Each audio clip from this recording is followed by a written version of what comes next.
বিভান আহমেদ, 3 ভাই বোনের ছোট। শ্যামবর্ণী 6 ফুট উচ্চতার ছেলেটির মুখে যেন এক মায়া কাজ করে। অদ্রিকে যখন বিভান রমনা পার্কে সবার সামনে হাঁটু গেড়ে বসিয়ে একগুচ্ছ কাঠগোলাপ নিয়ে প্রথম প্রেম নিবেদন করে, সেদিন অদ্রি পারেনি বিভানকে ফেরাতে। বিভান অনেক ভালো ছাত্র, তার উপর বিভান এই পর্যন্ত কোনো মেয়ের সাথে সম্পর্কে যায়নি। অদ্রিকে তার প্রথম থেকেই ভালো লাগতো। অদ্রি ও অদ্রির বন্ধুরা যখন প্রায় বিকেলে ঢাকা ভার্সিটি শহীদুল্লাহ হলের সামনে দিয়ে আড্ডা দিতে দিতে যেত, তখন বিমান শুধু দেখত রোদে আলোক ছটায় এক হাস্যোজ্জ্বল তরুণী ব্যস্ত তার হাত দিয়ে নিজেকে রোদের থেকে আড়াল করতে। 1 বছর আস্তে আস্তে মনের সুপ্ত অনুভূতিকে এক প্রশান্ত ভালোবাসায় রূপ দিয়ে এরপর এক মাহেন্দ্রক্ষণ বেছে অদ্রিকে নিজের মনের কথা জানায়। এমন না যে অদ্রি বুঝতো না বিভানের চাহনি। অদ্রি তখন প্রায় সময় বন্ধুদের নিয়ে শহীদুল্লাহ হলের সামনে দিয়ে যেত শুধুমাত্র বিভানকে দেখতে। কারণ বিভান প্রায় বিকেলে শহীদুল্লাহ হলের পুকুর পাড়ে বন্ধুদের সাথে বসে থাকতো। প্রেম নিবেদনের পর যখন ওদের ভালোবাসার 3 বছর পূর্ণ হয়, তখন তারা বিবাহ বন্ধনে আবদ্ধ হওয়ার সিদ্ধান্ত নেয়। বিভানের বড় ভাবি এই বিয়ের বিপক্ষে ছিল, কারণ বিভানের ভাবির ছোট বোন বিভানকে পছন্দ করত। বিভানের ভাবি এমনিতেই বিভানকে সহ্য করতে পারত না, কারণ সম্প্রতি বিভানের বাবা 3 ভাই বোনকে লিখে দিয়ে মারা গেছেন। তখন মাত্র বিভানের বড় ভাই নতুন বিয়ে করেছে। বিভান তখন ছাত্র অবস্থায় থাকায় কোনো ইনকাম করতে পারত না। বড় ভাইয়ের টাকায় বিভান চলত, যা বিভানের ভাবির কোনো কালেও পছন্দ ছিল না। এরপর যখন বিভান বিসিএস পরীক্ষাতে উত্তীর্ণ হয়, তখন বড় ভাবির ছোট বোন বিভানকে বিয়ে করার জন্য পাগল প্রায় হয়ে যায়। সারাদিন বোনের বাড়ি এসে পড়ে থাকতো বিভানের ভাবির ছোট বোন শিমু। বিভানের ভাবিও তার ছোট বোন উঠে পড়ে লাগে বিভানের মাকে বোঝাতে যে বিভানের জন্য শিমুর থেকে ভালো মেয়ে আর পাওয়া যাবে না। কিন্তু এত কিছু করেও বিভানের মাকে তারা 2 বোন টলাতে পারেনি। বিভানের মা জানে তার বড় ছেলের বউ কেমন, তাই ছোট ছেলের জন্য সেই পরিবার থেকে মেয়ে আনতে চায়নি। তাছাড়া বিভান নিজেও শিমুকে পছন্দ করে না। শিমু অনেকটাই গায়ে পড়া স্বভাবের মেয়ে। শিমু তখন পর্যন্ত অনেকগুলো প্রেম করেছে টাকাওয়ালা বড়লোকের ছেলেদের সাথে। রুমালের মতো বয়ফ্রেন্ড পাল্টায় শিমু। শিমু দেখতে ফর্সা ও সুশ্রী হওয়ায় যেন তার অহংকার আকাশচুম্বী। বিভান বড় ভাবির কথা অগ্রাহ্য করে অদ্রিকে মায়ের অনুমতিতে নিজের বউ করে বাড়িতে নিয়ে তোলে। অদ্রির সাথে বিভানের বিয়ে হবার ঠিক 3 দিনের মাথায় বড় ভাবি রিমু নিজের ছেলেকে নিয়ে তার বাপের বাড়ি চলে যায়।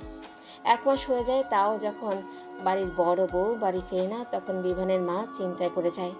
বিভানের মা বড় ছেলেকে এই বিষয়ে জিজ্ঞাসা করলে বড় ছেলে অতি সন্তর্পণে তা এড়িয়ে যায়। পরে একদিন শাশুড়ি নিজে যায় বড় ছেলের বউকে ফিরিয়ে আনতে, কিন্তু বড় ছেলের বউ সেদিন শাশুড়িকে ফিরিয়ে দেয় একসাথে থাকবে না বলে। তবে আরও 15 দিন পর স্বামীর কথায় শ্বশুরবাড়ি ফিরে আসে রিমু, মুখের ভাবসাব কালো করে। অদ্রি নিজের রুমে বসে একটা সংসার ভেঙে যাওয়া দেখে। অদ্রি বা কি করবে? বিভান ও তার শাশুড়ি যেখানে শিমুকে পছন্দ না, তাহলে কিভাবে করবে শিমুকে এ বাড়ির বউ? বড় ভাই ভাবি ও তাদের 3 বছরের ছোট ছেলেকে নিয়ে যেদিন নিজেদের জিনিসপত্র নিয়ে বাড়ি থেকে বের হয়ে যায় অন্যত্র নীর খোঁজার জন্য, সেদিন অদ্রি দেখেছিল এক মায়ের আর্তনাদ। সে আর্তনাদ রুহ কাঁপিয়ে দেওয়ার ক্ষমতা রাখে। সেদিন শাশুড়িকে সান্ত্বনা দেওয়ার ভাষা অতি খুঁজে পায়নি। ওদের বিয়ের পর থেকে বিভানের বড় ভাইয়ের স্ত্রী রিমু যেন তাকে সহ্যই করতে পারে না। বিয়ের পর দিন বড় ভাবি রিমু অদ্রিকে নিয়ে ঘর ভর্তি মেহমানের সামনে নিজের বোন শিমুর গায়ের রঙের সাথে তুলনা দিয়ে অপমান করেছে। সেদিন অদ্রির প্রথমবার মনে হয়েছিল গায়ের রং ময়লা হওয়া পাপ। অদ্রি সেদিন বড় ভাবের মুখের উপর একটুও শব্দ করেনি। নতুন বউ কিনা সে। বিয়ের পরপর যে 3 দিন বাড়ির 2 ছেলের বউ একই বাড়িতে ছিল, সেই 3 দিন অদ্রি যেন নিজেকে প্রতিনিয়ত ছোট হতে দেখেছে। দিন শেষে অদ্রির অভিযোগের পালা খুলে বসতো বিভানের সামনে। বিভান বুঝতো তার প্রিয়তমার স্ত্রীর কষ্ট, তবুও বড় ভাই ও ভাবিকে কিছু বলতো না, কারণ তারা এটাকে ভালোভাবে নেবে না। স্ত্রীকে বুকে জড়িয়ে নিয়ে সান্ত্বনাটুকুই শুধু দিতে পারত, আর চেষ্টা করতো নিজের ভালোবাসা দিয়ে অদ্রির দুঃখ মোচন করতে। তাছাড়া বিভানের মা নিজে এসে বিভান ও অদ্রিকে বলেছে কিছুটা মানিয়ে নিতে। উনি তার বড় ছেলেকে নিজের থেকে দূর করতে চান না। কোনো মাই চায় না তার প্রথম সন্তান তার থেকে দূরে যাক। অদ্রি বুঝতে পারত তার শাশুড়ির কষ্ট, তাই শাশুড়ি ও স্বামীর মুখের দিকে তাকিয়ে বড়ভাবে সমস্ত লাঞ্ছনা মেনে নিত। তবে মনে যদি থাকে খোলসতা, তাহলে কি সংসার জমে? ঠিক ভেঙে গেল এক মায়ের সংসার। আলাদা হয়ে গেল তার দুই ছেলে। বড় ভাই ও ভাবি আলাদা হয়ে যাবার পর অতি নিজের ফার্মাসিউটিক্যাল কোম্পানির জবে জয়েন করে, যে জব সে বিয়ের কারণে 6 মাসের জন্য বন্ধ রেখেছিল। বিভান ও তার মা অদ্রিকে চাকরি করতে মানা করেনি। তারা দুজনেই মেয়েদের নিজ পায়ে দাঁড়ানোটাকে বিশ্বাস করে। অদ্রি জবে জয়েন করেছে এই কথাটা শোনার পর শিমু যেন হাতে চাপ পাওয়ার অবস্থা। রিমুর সাথে সদা পরামর্শ করে শিমু বোনের শাশুড়ির কাছে এসে বোনের গুণগান ও বোনের অসহায়ত্ব এসব নিয়ে বলা শুরু করে। অদ্রির শাশুড়ি শিমুর কথাকে পাত্তাই দিত না প্রথমে। এভাবে কেটে যায় অদ্রি বিভানের বিয়ের 1 বছরের বেশি কিছু সময়। ভালোই চলছে বিভান ও তার মাকে নিয়ে অদ্রির সংসার। সকাল সকাল ফজরের সময় ঘুম থেকে উঠে অদ্রি রান্নাবান্নার কাজ করে। সকালে নাস্তা বানিয়ে দুপুরের জন্য তরকারি রান্না করে অফিসের জন্য বের হয়ে যেত সকাল 7টা নাগাদ। বাড়ির অন্যান্য কাজের জন্য একজন তিরুষর্ধ ছুটা বুয়া আছে। শাশুড়ির যাতে কোনো সমস্যা না হয় সব দিকে খেয়াল রাখে অদ্রি। শাশুড়ি অদ্রিকে মেয়ের মতো দেখে। অদ্রি অফিসে যাবার পর প্রায় মাঝে মাঝে সকাল 10টা নাগাদ শিমু আসতো অদ্রির শাশুড়ির কান ভাঙাতে। যখন শিমু দেখলো সে সফল হচ্ছে না, তখন সে চালে তার মোক্ষম চাল। অদ্রি ও বিভানের বিয়ের তখন 1.5 বছর চলে। তখন শিমু অদ্রির শাশুড়ি কানে তোলে অদ্রির বাচ্চা হয় না কেন সেটা। অদ্রির শাশুড়ি শিমুকে বলেছিল বাচ্চা নেওয়া তার ছেলে ও ছেলের বউয়ের বিষয়, এবং সে এইসবের বিষয়ে তাদের কিছু বলতে চায় না। এসব শোনার পরেও কি শিমু চুপ করে থাকে? না, শিমু এবার অদ্রির শাশুড়ির কানে ভরতে থাকে যে অদ্রি হয়তো কোনো সমস্যা আছে। অদ্রির শাশুড়ি প্রথমে এটাতে পাত্তা না দিলেও অনবরত শিমুর কান ভাঙানিতে প্রলুব্ধ হয়ে একদিন অদ্রিকে বলেই ফেলে বাচ্চার কথা। শাশুড়ির এখনো কথায় অদ্রি প্রথমে চমকে গেলেও পরে নিজেরও কেমন যেন লাগতে থাকে। তাই নিজেই যায় তার পরিচিত ডাক্তারের কাছে। ফার্মাসিস্ট হওয়ায় অনেক ডাক্তারের সাথে চেনা জানা আছে তার। ডাক্তারের সাথে অ্যাপয়েন্টমেন্টের জন্য ওয়েটিং রুমে বসে আছে অদ্রি। অদ্রির সারা শরীর মৃদু কম্পনে কম্পিত হচ্ছে বারংবার। ডাক্তারের কাছে চেক আপ করাতে এসেছে বাড়ির সবাইকে এই বিষয়ে অজ্ঞাত রেখে। অদ্রি নিজের স্বামী বিভানকেও এই ব্যাপারে কিছু জানায়নি, কারণ সে কখনো চায় না বিভানের থেকে দূরে যেতে। অদ্রি মনে মনে ভালো কিছু আশা করছে, আর এখন বাকিটা আল্লাহর ইচ্ছা। অদ্রি বাড়ির কাজের মহিলা রহিমার কাছ থেকে জানতে পেরেছিল যে বড় ভাবির ছোট বোন শিমু প্রায় এই বাড়িতে আসে আর বিভানের মায়ের সাথে অনেকক্ষণ গল্প করে। শিমুর এই বাড়িতে আসা নিয়ে অদ্রির কোনো সমস্যা নেই, কারণ শিমু তার বোনের শ্বশুর বাড়ি এসেছে, যেমনটা তার বোন মাঝে মাঝে আসে বেড়াতে। শিমুর এখানে আসা যাওয়া আছে এই খবরটা অদ্রি প্রথম কয়েকদিন যাওয়ার পর জেনেছিল। অদ্রি কখনো পাত্তাই দেয়নি এই ব্যাপারে, কারণ দিন শেষে তার শাশুড়ি তার সাথে অমায়িক আচরণ করত, একদম নিজের মেয়ের মতো। অদ্রির শাশুড়ি নিজের মেয়ে ও অদ্রিকে অন্য চোখে দেখেনি, তবে ইদানিং উনি অন্যরকম ব্যবহার করছেন অদ্রির সাথে। তিনি অদ্রির সাথে আগের মতো কথা বলেন না। শাশুড়ির এরকম বদলে যাওয়া দেখে অদ্রির মনে ক্ষীণ ভয় সৃষ্টি হয়।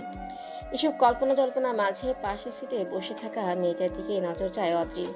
তার পাশের সিটে বসে আছে এক 7 মাসের প্রেগনেন্ট মেয়ে। মেয়ে বলছি কারণ প্রেগনেন্ট মেয়েটির বয়স 17-এর বেশি হবে না। এত কম বয়সে প্রেগনেন্সির কারণেই মেয়েটির চেহারায় বেহাল দশা। মনে হচ্ছে একটা হাড্ডিসার মেয়ে বসে আছে তার পাশে, শুধুমাত্র পেটটা খানিকটা উঁচু। মেয়েটার সাথে তার মা, স্বামী ও শাশুড়ি এসেছে, কিন্তু তাদের মধ্যে শুধুমাত্র মেয়েটার মায়ের চোখে মেয়েটাকে নিয়ে শঙ্কা, আর বাকি দুজনের তো অনাগত সন্তান নিয়ে চিন্তা। এসব দেখেই মনে মনে দীর্ঘশ্বাস ফেলে অদ্রি। এমন সময় রিসেপশন থেকে অদ্রির নাম ডাকলে অদ্রি দ্রুত মনেই ডাক্তারের চেম্বারে প্রবেশ করে।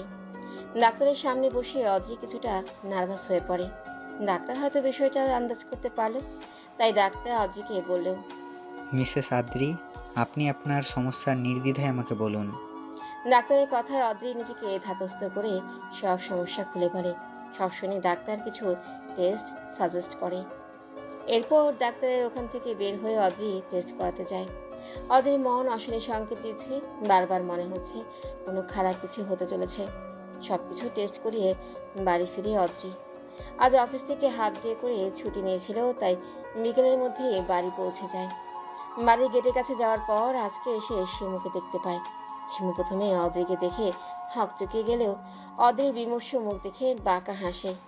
শিমুর এই বাঁকা হাসির কারণ আজ 3 দিন পর শিমু এই বাড়িতে এসে জানতে পেরেছে অদ্রিকে তার শাশুড়ি বাচ্চার কথা বলেছে। শিমু জানে হয়তো সে বিভানকে নিজের করে পাবে না, কিন্তু সেই বিভানকে আর অদ্রিকে সুখে থাকতেও দেবে না। শিমু তার বোনের কাছ থেকে শুনেছিল অদ্রি নাকি রিমোর ছেলে রিহাবকে অনেক আদর করে। যে মেয়ে যায় সন্তানকে এতটা সন্তানতুল্য ভালোবাসে, সে কেন বিয়ের প্রায় 2 বছর হতে চললো তারপরেও কনসিভ করছে না? এই ভাবনাটা শিমু ও রিমুর মাথায় আসার পরই তারা এই চালটা চালে। শিমু অদ্রির সাথে কোনো কথাবার্তা না বলেই পাশ কাটিয়ে চলে যায়। অদ্রি শিমুর মুখে বাঁকা হাসি দেখে এবার ঠাওর করতে পারল যে তার শাশুড়ির মাথায় সব শিমুই ঢোকাচ্ছে রিমুর সলা পরামর্শে। অদ্রি আর এসব ভাবতেই চাচ্ছে না, তার এখন মানসিক প্রশান্তির প্রয়োজন। বাড়ির ভিতরে ঢোকার পরে অদ্রি দেখে তার শাশুড়ি সোফায় বসে পান বানাচ্ছে, আর একটু আগে শিমু চলে যাওয়ার তরুণ সদর দরজা খোলা ছিল। অদ্রি তার শাশুড়িকে সালাম দিয়ে নিজের রুমের উদ্দেশ্যে পা বাড়ালে তার শাশুড়ি তাকে ডাকে।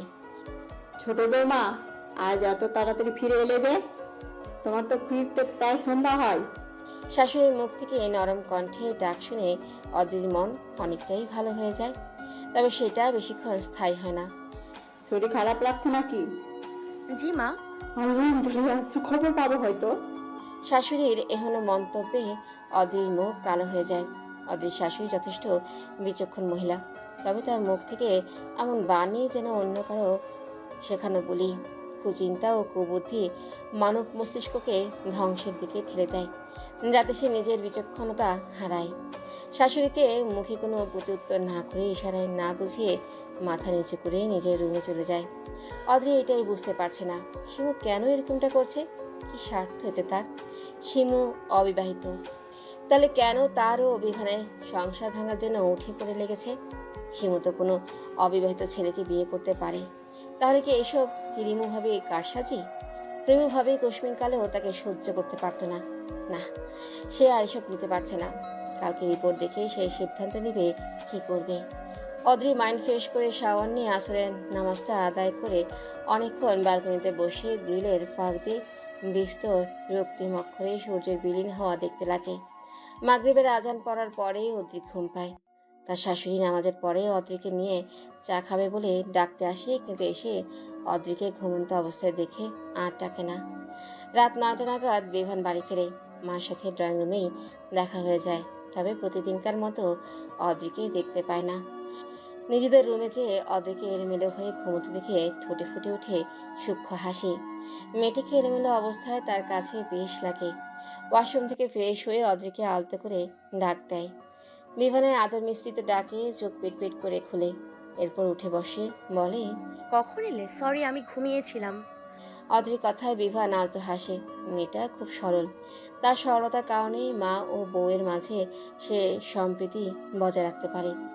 বিভান আশ্বস্ত ভঙ্গিতে বলে, তুমি সেই সকালে রান্নাবান্না করে অফিসে যাও, এরপর অফিসে সারাক্ষণ প্রোডাকশন ম্যানুফ্যাকচারের কাজগুলো সূক্ষ্মভাবে পর্যবেক্ষণ করো, যাতে বিন্দু পরিমাণেও ভুল না হয়।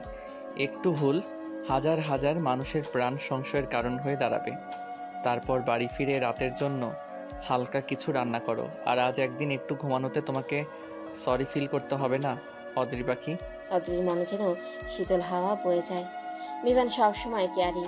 সেদিন রাতেই ওরা 3 জন প্রতিদিনকার মতো একসাথে খাবার খেয়ে ঘুমিয়ে পড়ে।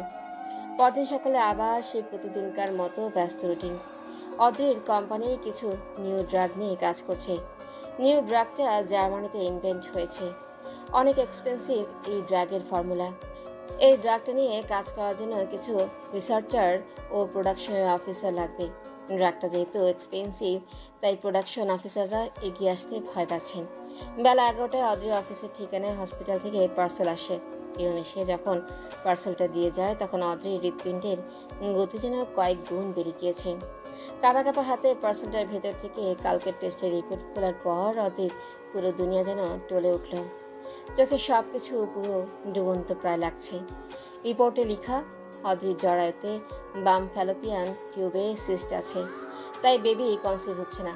তবে সঠিক চিকিৎসা নিলে সুস্থ হওয়া সম্ভব। এতটুকুন পড়ার পর রিপোর্টটা অদ্রির হাত থেকে নিচে পড়ে যায়। নিজেকে ভারসাম্যহীন লাগছে অদ্রির। অদ্রি ভাবছে এই কথাটা যদি তার শাশুড়ি জানতে পারে তাহলে কি হবে। তাকে তো শিমু অনেকটাই পরিবর্তন করে ফেলেছে কান ভাঙানি দিয়ে। অদ্রি নিজের মনকে এবার শক্ত করে কিছু একটা ভাবে, যে কোনো উপায় যা কিছু করে বিভান যে তার ভালোবাসা, তার স্বামীকে একান্ত নিজের কাছে রাখার জন্য কিছু একটা ভেবে এরপর অফিসের নিউ ড্রাগটার জন্য বসের কাছে যেয়ে বলে, স্যার আমি নিউ ড্রাগটা নিয়ে কাজ করতে ইচ্ছুক। Are you sure Adri? এটা অনেক রিস্কি প্রজেক্ট। তোমার থেকে ওপরের পোস্টের সিনিয়র প্রোডাকশন অফিসার যেখানে এই ড্রাগস নিয়ে কাজ করতে আগ্রহী না, সেখানে তুমি কেন এত আগ্রহ দেখাচ্ছ? তাছাড়া আমি জার্মানি থেকে একজন রিসার্চার এবং প্রোডাকশন অফিসার আনার ব্যবস্থা করব ভাবছি। অদ্রির কথার পরিপ্রেক্ষিতে অফিসের বস অদ্রিকে বলে, কালক্ষেপণ না করে অদ্রি আবারও বলে, don't worry sir, I will handle. আমার বিশ্ববিদ্যালয় জীবনে আমি দায়িত্ব নিয়ে প্রজেক্ট রেডি করতাম বিভিন্ন ফার্মেসি সেমিনারের জন্য। ঠিক আছে অদ্রি, এই প্রজেক্টটার জন্য তুমিই ইন।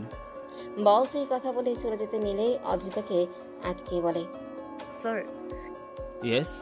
আমি অফিসে আমার জবের সেকশন চেঞ্জ করার কথা বলেছিলাম 6 মাস আগে। আমায় রিসার্চার হিসেবে নেওয়া যায়? I am sorry Adri, researcher হিসাবে তোমায় তার জন্য নিউ রিকোয়ারমেন্ট ফুলফিল করতে হবে। I am ready to fulfil. কিন্তু তুমি তো প্রোডাকশন অফিসার হিসেবে নিউ ড্রাগস প্রজেক্টে থাকছো, তাহলে? জি স্যার, আমি প্রোডাকশন অফিসার হিসেবে থাকব, তবে তার আগে আমি রিসার্চার রিকোয়ারমেন্ট ফুলফিল করব। অদ্রির বস অদ্রির কথার ধরন বুঝতে না পেরে বলে, তুমি এক্স্যাক্টলি কি করতে চাইছো? আমার সবসময় নিউ কিছু নিয়ে কাজ করতে ভালো লাগে। আমি এই প্রজেক্টের পর একজন প্রফেশনাল রিসার্চার হিসেবে জয়েন করতে চাই এবং এই প্রজেক্টে আমাকে যেন রিসার্চ রিলেটেড কাজে রাখা হয়। অদ্রির বস শিওর হওয়ার জন্য বলে, দ্যাট মিন্স তুমি চাও তোমাকে যেন রিসার্চের কাজে অল্প হলেও ইনভলভ রাখা হয়। হাসি ফুটে অদ্রির মুখে। জি স্যার, আপনি আমার উপর ভরসা করে দেখতে পারেন। ওকে, অ্যাজ ইউর শিওর, তুমি প্রোডাকশন অফিসার হয়েও রিসার্চারের কাজে ইনভলভ থাকবে। বস চলে যেতে নিয়েও আবারও বলে, must be sure, don't lose my expectation. তুমি আমার ছোট বোনের মতো এবং আমি জানি তুমি কিছু ভেবেই বলছো। আমি তোমার ওপর ভরসা করতে পারি। বস চলে যায় আর অদ্রির মুখে ফুটে উঠে রহস্যময় হাসি। অদ্রি স্বগোক্তি করে, আপন মনে বলে, বারে বারে ঘুঘু তুমি খেয়ে যাও ধান, শেষবারে আমি তোমার বধিব পড়া। হেসে উঠে চলে যায় নিজের কাজে। সেদিন বাসায় গিয়ে আগের মতো থাকতে লাগে। অদ্রি কাউকেই কিছু জানায়নি এই ব্যাপারে। তাছাড়া বিভান এখনো বাচ্চা নেওয়ার বিষয়ে কোনো কথা বলেনি, তবে এখন বলেনি তো কি হয়েছে, ভবিষ্যতে যে বলবে না তার কি গ্যারান্টি। তবে অদ্রি আস্তে আস্তে সব কিছু নিজ কন্ট্রোলে নিয়ে আসছে এবং অতি দ্রুত সে নিজের নির্ধারিত লক্ষ্যে পৌঁছে যাবে।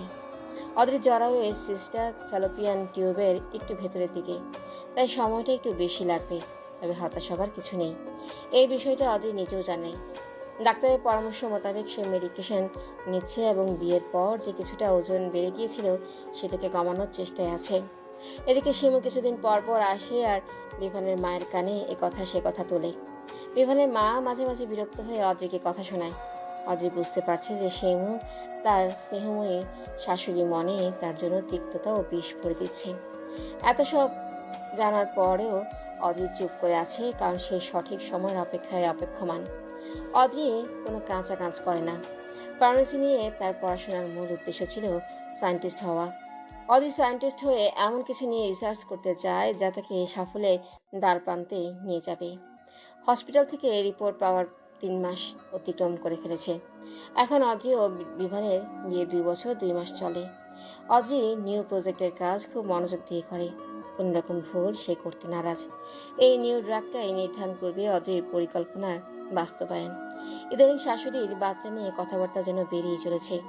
অদ্রি জানে এটা স্বাভাবিক, সব সংসারে শাশুড়ি বাচ্চার জন্য বলতে থাকে বিয়ের কিছু সময় পর থেকে। সেদিক দিয়ে অদ্রির শাশুড়ি অনেকটাই সহনশীল। শিমু ও রিমুর কুচক্রের কারণে তার শাশুড়ি দিন দিন অসহনশীল হয়ে যাচ্ছে।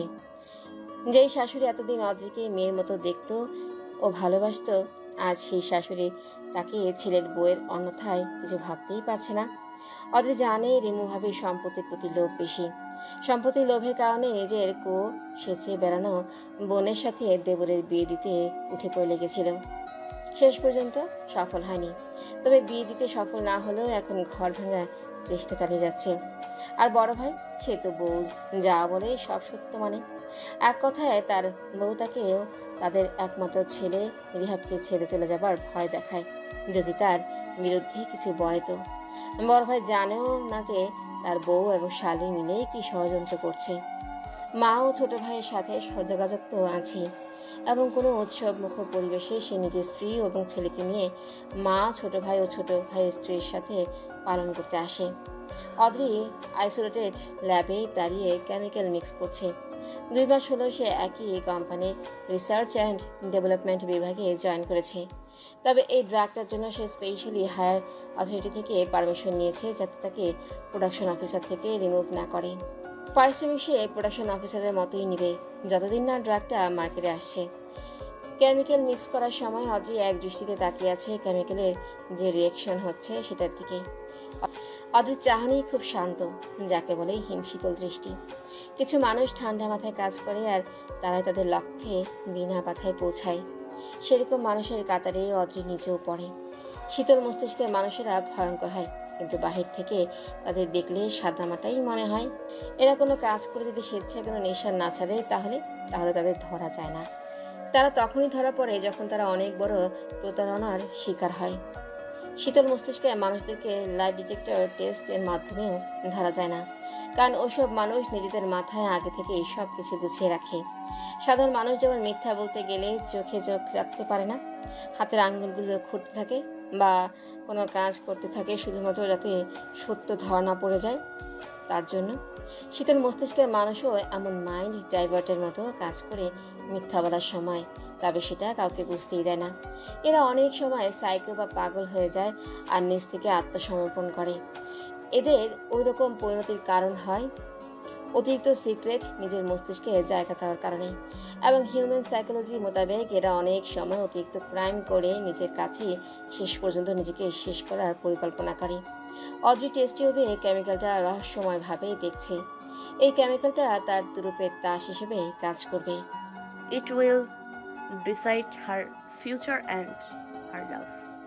হঠাৎ করে তুড়ি বাজানোর শব্দে ধ্যান ভাঙে অদ্রি। টেস্ট টিউবটা হাত থেকে রেখে দেয় সুরক্ষিত জায়গায়। অদ্রির কলিগ অদ্রিকে বলে, তো মিস অত্রি কি ভাবছেন হাতে টেস্ট টিউব নিয়া? আলতো রহস্যময় হাসি অদ্রি, তারপর জবাব দেয়, কিছু না জাবির ভাই। অদ্রির কলিগ সামান্য রসিকতার সুরে বলে, কিছু না বললেই হলো? আপনি যেভাবে তাকিয়েছিলেন দেখে মনে হচ্ছে নিউ ড্রাগটা কারোর উপর অ্যাপ্লাই করার কথা ভাবছেন। জাবিরের কথায় একটু বিচলিত হলো না অদ্রি, বরং মুচকি এসে বলল, আপনি দেখি বুঝে গেলেন, আমিও ভাবছি কার উপর এটা অ্যাপ্লাই করা যায়। জাবিরের মুখ দেখে অদ্রির মনে হলো জাবির সামান্য ভয় পেয়ে গেছে। হাসলো অদ্রি, এরপর আবার নিজের কাছে মন দিল। জাবির স্বভাবত ভীতু, সে এই ড্রাগটা নিয়ে রিসার্চ করতে চায়নি, কারণ সে এখনও বিয়ে করেনি। ড্রাগটা যেহেতু পুরুষদের পুরুষত্ব কিছু নির্দিষ্ট সময়ের জন্য অকার্যকর করার জন্য। এই ড্রাগটা কোনো পুরুষের শরীরে ইনজেক্ট করলে বা কোনোভাবে শরীরে প্রবেশ করলে সেই পুরুষ এক নির্দিষ্ট সময়ের জন্য নিজের সিমেন্ট দ্বারা কোনো নারীকে প্রেগনেন্ট করতে পারবে না। জাবির বসকে সবার সামনে বলেছিল সে অন্য ড্রাগের প্রজেক্টে যেতে চায়, তবে বস রাজি হয়নি, কারণ জাবির একজন ভালো রিসার্চার। জাবির ভীতু কণ্ঠে অদ্রিকে প্রশ্ন করে, আর ইউ সিরিয়াস অত্রি? আপনি কি সত্যি সত্যি কারোর উপর ড্রাগটা প্রয়োগ করার কথা ভাবছেন? অদ্রি এবার খিলখিল করে হেসে ফেলে। অদ্রির হাসি দেখে জাবিরের মুখটা পাংশুটে হয়ে গেছে, এটা অদ্রি খেয়াল করেছে। অদ্রি হাসি থামিয়ে ঠোঁট সামান্য কামড়িয়ে বলে, ইয়েস, আই এম সিরিয়াস। আমি এটা অবশ্যই কারোর উপর প্রয়োগ করব। জাবির তোতলানো স্বরে বলে, কার উপর? মুচকি এসে অদ্রি বলে, আমার হাজবেন্ডের উপর। জাবির বেগুবের মতো মুখ বানিয়ে অদ্রির মুখপানে তাকিয়ে আছে। তারপর সে হড়বড়িয়ে বলে, কি বলছেন আপনি? আপনি আপনার হাজব্যান্ডের উপর এটা কেন প্রয়োগ করবেন? তাছাড়া আপনাদের তো এখনো বেবি হয়নি।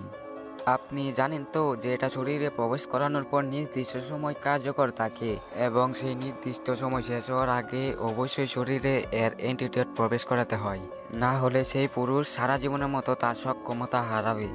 জাবিরের প্রতিটা কথা অদ্রির মুখে হাসি ঝুলিয়ে রেখেই শুনেছে এবং সেই হাসি দেখেই যেন জাবিরের শরীর হিম হবার উপক্রম। অদ্রির কাছে অন্তত তাই মনে হলো। অদ্রি এবার ভাবল জাবিরের ভয় আর বাড়ানোর ঠিক হবে না, তাই সে কথা কাটাতে বলল, কুল ডাউন জাবির ভাই, আমি তো আপনার সাথে রসিকতা করছিলাম আর আপনি কি না সিরিয়াসলি নিয়ে নিলেন? জাবির যেন হাত ছেড়ে বাঁচে, তারপর তটস্থ করার মতো সুরে বলে, এরকম মজা করবেন না মিসেস অদ্রি, আপনার বলার ধরন দেখে আমি প্রচণ্ড ভয় পেয়ে গেছিলাম। অদ্রি ভাবলেশীন ভাবে বলে, আমি তো প্রথমে বলেছিলাম যে আমি কিছু ভাবছি না, কিন্তু আপনি তো কথাটাকে পেঁচালেন, তাই আমিও একটু পেঁচালাম আর কি। আমি কি করে জানবো যে আপনি এভাবে ভয়ঙ্কর মজা করবেন? জানলে কি আমি বলতাম? অদ্রির কথার বিপরীতে জাবির বলে। অদ্রির ডোন্ট কেয়ার ভাব নিয়ে বলে, আমি আমার হাজবেন্ডকে মাত্রাধিক ভালোবাসি এবং সে নিজেও আমাকে ভালোবাসে, তাহলে আমি কেন তাকে এই ড্রাগ ইনজেক্ট বা তার শরীরে প্রবেশ করাবো? আপনিও না জাবির ভাই, মজা করে বলা কথা বুঝেন না। অদ্রি আবার মুখে রহস্যময় হাসি টেনে বলে, জাবির ভাই, আপনি কি জানেন এই ড্রাগটার ইফেক্টে কিছু হলে তা মেডিকেল টেস্টের মাধ্যমে বোঝা যায় না, একদম প্রাকৃতিকভাবে হয়েছে মনে হয়। জাবির ঘামতে থাকে অদ্রির কথায়। জাবির আর কথা না বাড়িয়ে চলে যায় সেখান থেকে নিজের কাছে। অদ্রি মনে মনে বলে, আমি বাধ্য কাজটা করতে, নিজের মানুষকে নিজের কাছে রাখার জন্য। তাছাড়া এই ড্রাগটা আমি বিভানকে দিব এবং মেয়াদ শেষ হবার আগেই অ্যান্টিডট দিয়ে দিব। তাহলে শিমু ও রিমু ভাবির পরিকল্পনা বাস্তবায়ন হবে না। But I can't lose Bihan, you will be mine forever at any cost. এর পরের দিন অদ্রি ইচ্ছে করে অফিসে যায়নি, ছুটি নিয়েছে বসের থেকে। অদ্রিতের ছোটা বুয়া বলেছে শিমু সপ্তাহে 2 দিন আসে, সোমবার ও বৃহস্পতিবার। আজকে সোমবার, তাই অদ্রি দেখতে চায় শিমুর ব্যবহার। ঠিক বেলা 12টায় কলিং বেল বাজে আর অদ্রি বুয়া বা তার শাশুড়িকে দরজা খুলতে উঠতে না দিয়ে নিজে গিয়ে দরজা খুলে দেয়। অদ্রি দরজা হাসি মুখে খুলে, কিন্তু অপর পাশে মানুষটা হয়তো অদ্রিকে এ সময় আশা করেননি, তাই তার মুখশ্রী অন্ধকার হয়ে গেল। শিমু কি পরিকল্পনা নিয়ে এসেছিল তা আজকে অদ্রি কিছুতেই সফল হতে দেবে না। অদ্রি শিমুর সাথে গল্প জুড়ে দিয়ে বসেছে। অদ্রির শাশুড়ি সেও হাসি মুখে ওদের সাথে কথা বলছে, কিন্তু শিমু সে বারবার উসখুস করছে অদ্রির শাশুড়িকে একটু একা পাওয়ার জন্য। অদ্রি সে আজকে বুয়াকে সব বুঝিয়ে দিয়েছে যাতে তাকে সাহায্য করে। দুপুরে খাবার খেয়ে অদ্রির শাশুড়ি নিজের রুমে ঘুমাতে চলে যায়। শিমু সেটা দেখে নিজেও যেতে নেয়, কিন্তু তখনই তার পথ রোধ করে দাঁড়ায় অদ্রি শিমুকে হাসি মুখে বলে, শিমু, চলো না আর একটু গল্প করি। রিমু ভাবি থাকলে তার সাথে গল্প করতে পারতাম, কিন্তু এখন নিজের জীবনটাকে রোবটের মতো লাগে। সারা জীবন অফিস করে রাতেই একটু সময় পাই, আর এটা বিভানের সাথে কোয়ালিটি টাইম স্পেন্ড করি। গার্লস টপিকে তো আর এখন কথাই হয় না কারোর সাথে। আজ অনেক দিন পর কাউকে পেয়েছি, চলো ছাদে যাই। কথাগুলো বলেই অদ্রি ছাদের উদ্দেশ্যে পা বাড়ায়। অজ্ঞতা শিমুকেও অদ্রির সাথে যেতে হয়। অদ্রি ও বিভানের বিয়ের 2.5 বছর হয়েছে। অদ্রির শাশুড়ি বিভানকেও বাচ্চা নেওয়ার কথা বলেছে 2-3 বার, তাই বিভান ভাবলো আজকে অদ্রিকে বলবে বাচ্চা নেওয়ার কথা। অনেক তো সময় হলো। বিভান ও অদ্রি দুজনে এখন নিজের ক্যারিয়ারে সাকসেসফুল।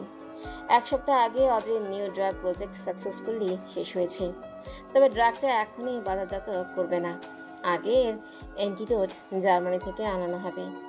রাতের বেলা বিভান অদ্রিকে জড়িয়ে ধরে বিছানার বোর্ডের সাথে হেলান দিয়ে বসে আছে। অদ্রি চুপ করে স্বামীর বুকে মাথা রেখে বসে আছে। কিছু সময় অতিবাহিত হবার পর বিভান বলে, অদ্রি পাখি, হুম, তোমাকে একটা কথা বলবো। বলো, এতে অনুমতি নেওয়ার কি আছে বিভান? না, আসলে মা বলছিল আমাদের এখন বাচ্চা নেওয়া উচিত। ও, তুমি কিছু বলবে না? বলবো তো। তাহলে বলো। শুধু কি মা বলেছে নাকি তুমিও? মায়েরটা মা আমায় বলেছেন, এখন তুমি তোমারটা বলো। বিভান বুক ভরে শ্বাস নেয় আর অদ্রি বিভানের বুক থেকে মাথা উঁচিয়ে বিভানের মুখের দিকেই তাকিয়ে আছে। বিভান বলে, আমারও মনে হয় এখন বাচ্চা নেওয়া ভালো হবে। বিভানের কথায় অদ্রি প্রত্যুত্তর করে না। অদ্রির রেসপন্স না পেয়ে বিভান বলে, কিছু বলছো না যে? কি বলবো, বাচ্চা আসলে অবশ্যই নিব। বিভান বুঝলো অদ্রির কথা, তবে সে আজ তার প্রিয়তমাকে কাছে পেতে চায়, প্রিয়তমার ভালোবাসায় সিক্ত করতে চায় নিজেকে। অদ্রি বাধা দেয় না বিভানকে। অদ্রি নিজেও ডুবে যায় তার প্রাণপুরুষের ভালোবাসায়। তবে সে তার পরিকল্পনা কালকে থেকে শুরু করবে। আজকে স্বামীর ভালোবাসায় সিক্ত হবে। সময় নদীর স্রোতের মতোই বহমান। সময়ের সাথে ঘটে অনেক অনাকাঙ্ক্ষিত উত্থান পতন। ঠিক তেমনি বিভান ও অদ্রির জীবনে চলছে কিছু দুঃসময়। বিভান অদ্রিকে বাচ্চার কথা বলার প্রায় 3 মাস হয়ে গেছে। অদ্রি এখনও কনসেপ্ট করেনি। এদিকে বিভানের মা অনবরত বাচ্চার কথা বলেই মুখের ফেনা তুলে ফেলেছে। তাছাড়া ওনার এরকম বাচ্চার জন্য অধৈর্য হবার কারণটা সত্যি বলতে পুরোপুরি ভুল নয়। বিভান ও অদ্রির বিয়ে 3 বছর প্রায় হতে চলল এবং বিভান সেদিন তার মাকে আশ্বাস দিয়েছে তারা জলদি বাচ্চা নেওয়ার প্ল্যান করছে। বিভানের মা একদিকে ছেলের কথা আশায় আছে, আরেকদিকে শিমুর প্রতিনিয়ত উস্কানিমূলক পরামর্শ। অদ্রি আবারও বাসার 2 জায়গায় সিক্রেট ক্যামেরা ফিট করেছে, সাথে কিছু মাইক্রোচিপ। এই secret camera recording Adri office থেকে ফেরার পথে দেখে এবং বাসায় এসে বিভান না ফেরার আগ পর্যন্ত দেখে। সিক্রেট ক্যামেরা ড্রয়িং রুমে এবং বিভানের মায়ের রুমে লাগানো, আর মাইক্রোচিপ আর কয়েকটা জায়গায় এক্সট্রা লাগানো আছে। এসবের বদৌলতে অদ্রি জানতে পারে বাড়িতে কি হচ্ছে। অদ্রি আবারও ডাক্তারের কাছে গেছে। চেক আপ করে ডাক্তার বলল, মিসেস আদ্রি, আপনি কিছুটা রিকভার করেছেন, তবে অনেক স্লোভাবে। সিসটা ক্রমশ ছোট হচ্ছে। আল্লাহ চাইলে আর 3 মাস পর কনসিভ করতে পারবেন, যদি আপনারা কোনো প্রিকশন না নিন তবে। কিন্তু আমি বলবো, আপনারা যখন এত সময় অপেক্ষা করেছেন, তাহলে আরও কয়েক মাস অপেক্ষা করুন। জি ডক্টর, আমি অপেক্ষা করব। বাই দ্য ওয়ে, মিসেস আদ্রি, আপনি আগেরবারও একা এসেছেন এবং এবারও একা আসলেন। আপনার হাজব্যান্ড কোথায়? অদ্রি ডাক্তারের কথায় থম মেরে যায়। কি জবাব দেবে সে তো বিভানকে জানায়নি এ ব্যাপারে কিছু। অদ্রির জবাব না পেয়ে ডাক্তার আবারও বলে, আপনার হাজব্যান্ডকে আমার এ বিষয়ে জানানো প্রয়োজন। হাজব্যান্ড বা বাড়ির কাউকে নেক্সট অ্যাপয়েন্টমেন্টে নিয়ে আসবেন। আমরা রোগীকে তার রোগ সম্পর্কিত অবগত করাতে চাই না, কারণ এতে রোগী অনেকটাই মানসিকভাবে ভেঙে পড়ে। জি ডক্টর, পরের বার থেকে কাউকে সাথে করে নিয়ে আসব।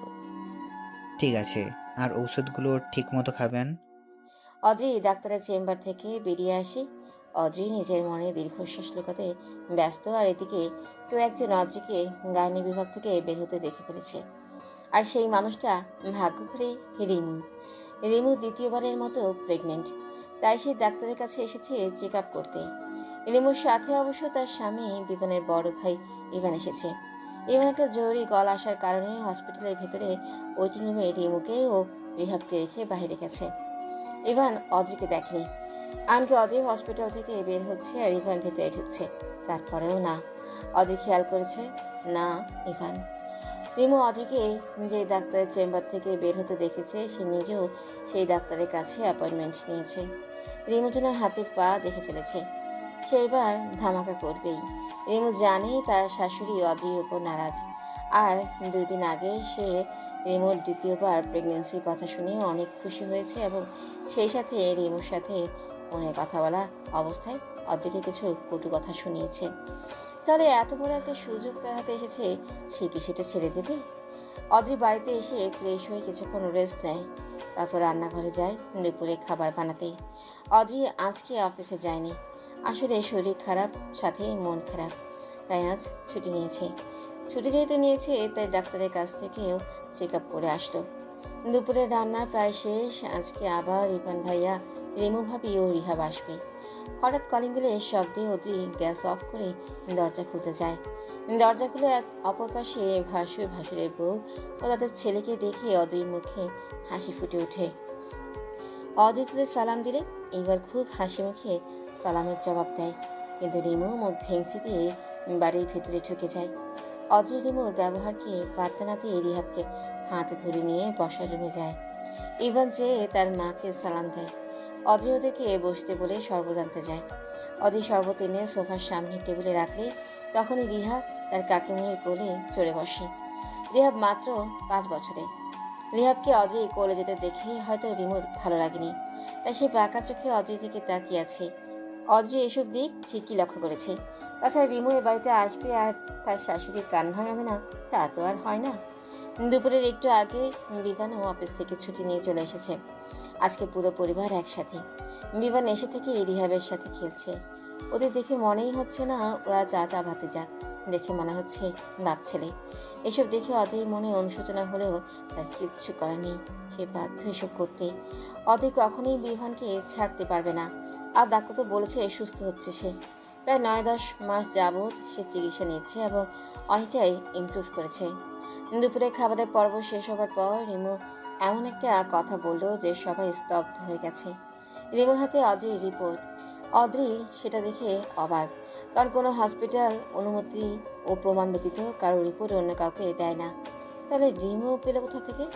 রিমু হয়তো অদ্রির হাবভাবে অবাক হওয়াটা বুঝতে পেরেছে, তাই রিমু বলে, আমি আজকে হসপিটালে যখন চেক আপ করাতে গেলাম তখন অদ্রিকে দেখলাম ডক্টরের চেম্বার থেকে বের হলো।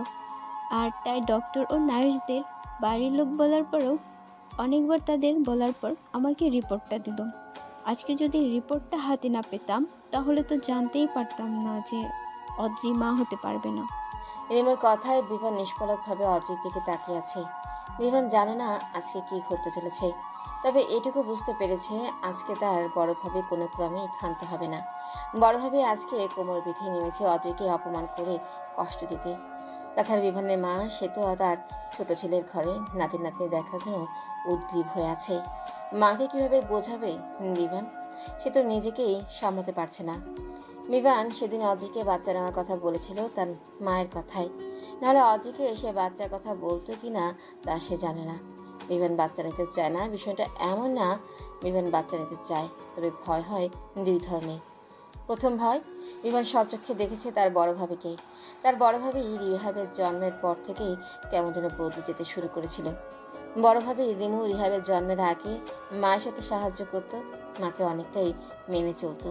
তবে রিহাবের জন্মের পর থেকে যেন মাকে মানতেই চায় না, এমনকি বড় ভাইকেও সব সময় চুপ করিয়ে রাখে। সারা জীবন তার মা 3 ছেলে মেয়েকে আদর ও আদর দিয়ে মানুষ করেছে, কখনো যেন কারোর সাথে অন্যায় না করে। কিন্তু সে নিজে কি পেল? শেষ বয়সে এসে বড় ছেলের বউয়ের অবহেলা।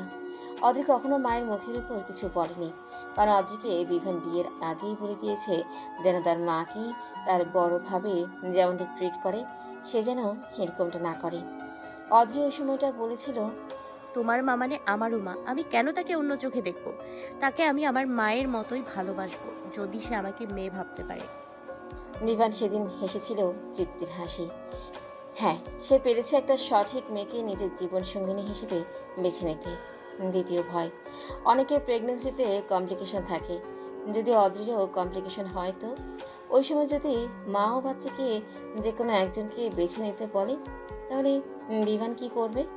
আর আজ যখন বিভান জানতে পারলো অদ্রির মা হতে পারবে না, তখন সে কি করবে? বিভান জানে তার মা ইদানিং কয়েক মাস যাবৎ অদ্রিকে বাচ্চা নেওয়া নিয়ে অনেক কথা বলেছে। অদ্রি তাও তার মায়ের উপর একটা কথাও বলেনি। বিভান বুঝতে পারতো অদ্রির মন খারাপ, কিন্তু সে কি করবে? তাও অদ্রির মন ভালো করার জন্য যা লাগে তাই করতো। হঠাৎ আবার রিমু ভাবির কথায় নীরবতার পতন ঘটে।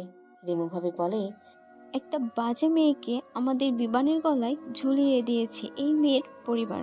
এবার এতক্ষণ যাবো তার স্ত্রীকে ইশারাতে থামতে বলছিল, কিন্তু এখন মা, ছোট ভাই ও ভাইয়ের বউয়ের মুখের দিকে তাকিয়ে রিমুকে একটা ধমক দেয়।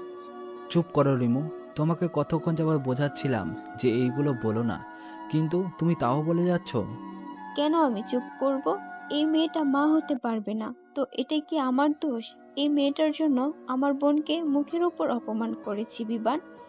এই মেয়েটার থেকে আমার বোন কোনো অংশে কম? ইভান যেন রিমুর কথার কোনো তালগোল পাচ্ছে না, তাই বলে, এখানে তোমার বোন কেন আসছে রিমু? আমরা সবাই জানি বিবান অদ্রিকে বিয়ের 3 বছর আগে থেকে ভালোবাসে। আর তখন তোমার সাথে আমার বিয়ে হয়নি, আর না তোমাকে বা তোমার বোনকে আমরা 2 ভাই চিনতাম। রিমু হয়তো খেপে যায়, তাই ইভানকে বলে, ও, এখন তুমিও এই মেয়েটার পক্ষ নিবে? তোমার মা ভাই কি কম ছিল যে এখন তুমিও? ইভান বুঝতে পারছে না রিমুকে সে কিভাবে বলে বোঝাবে। এই মধ্যে তাদের মা বলে ওঠে, তোমরা সবাই একটু থামো। আর ছোট বৌমা, তুমি আমাদের এ বিষয়ে জানাওনি কেন? শাশুড়ির কথায় রিমু চুপ করে গেলেও মনে মনে সে যে খুশি তা তার হাবভাবে লক্ষণীয়। অদ্রি লম্বা শ্বাস নেয়, তারপর বলে, মা, ডাক্তার আমাকে সরাসরি বলেনি যে আমি মা হতে পারবো না।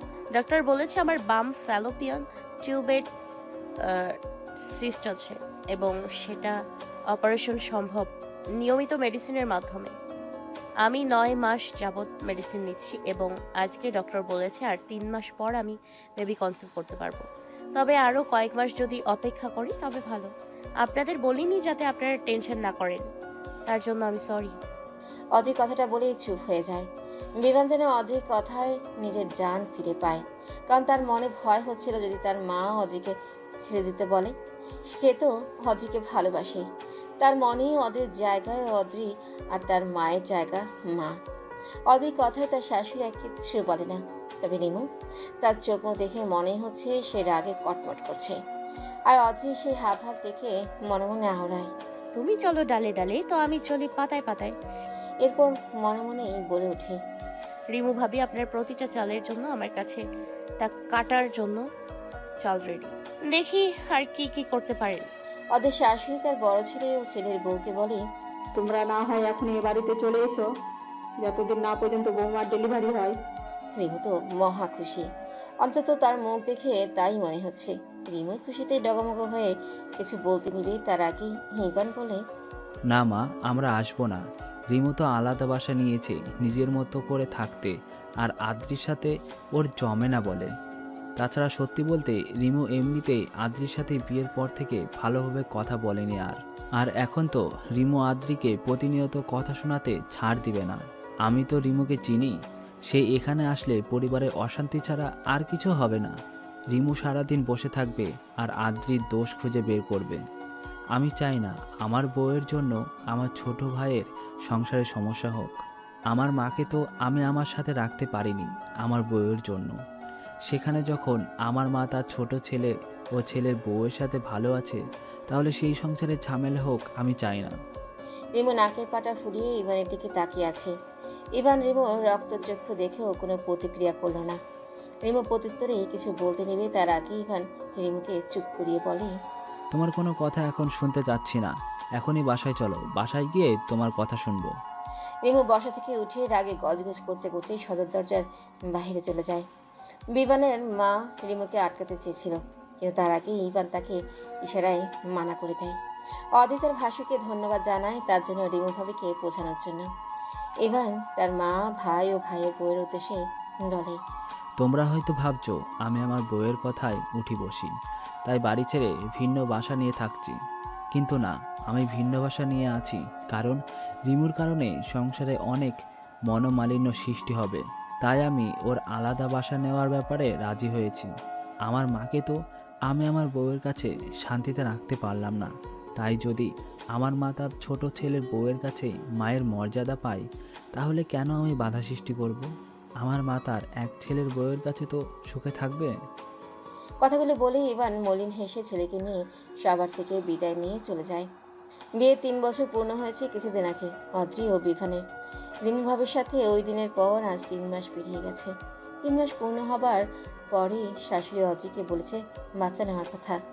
যখন 4র্থ মাসে পড়লেও তাও পিরিয়ড মিস হয়নি, মানে প্রেগনেন্ট না। শাশুড়ি তো হতাশায় ডুবে গেছে। আর এদিকে রিমু প্রায় প্রতিদিনই খবর রাখে।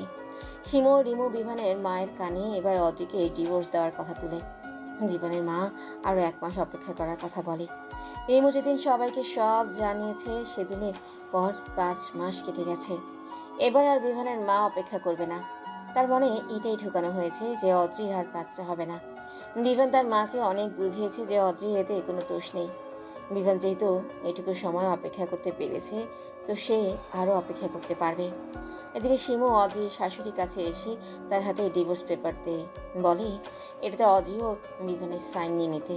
শিমুর সাথে এটাও বলেছে সে এখনও বিভানকে বিয়ে করতে রাজি আছে।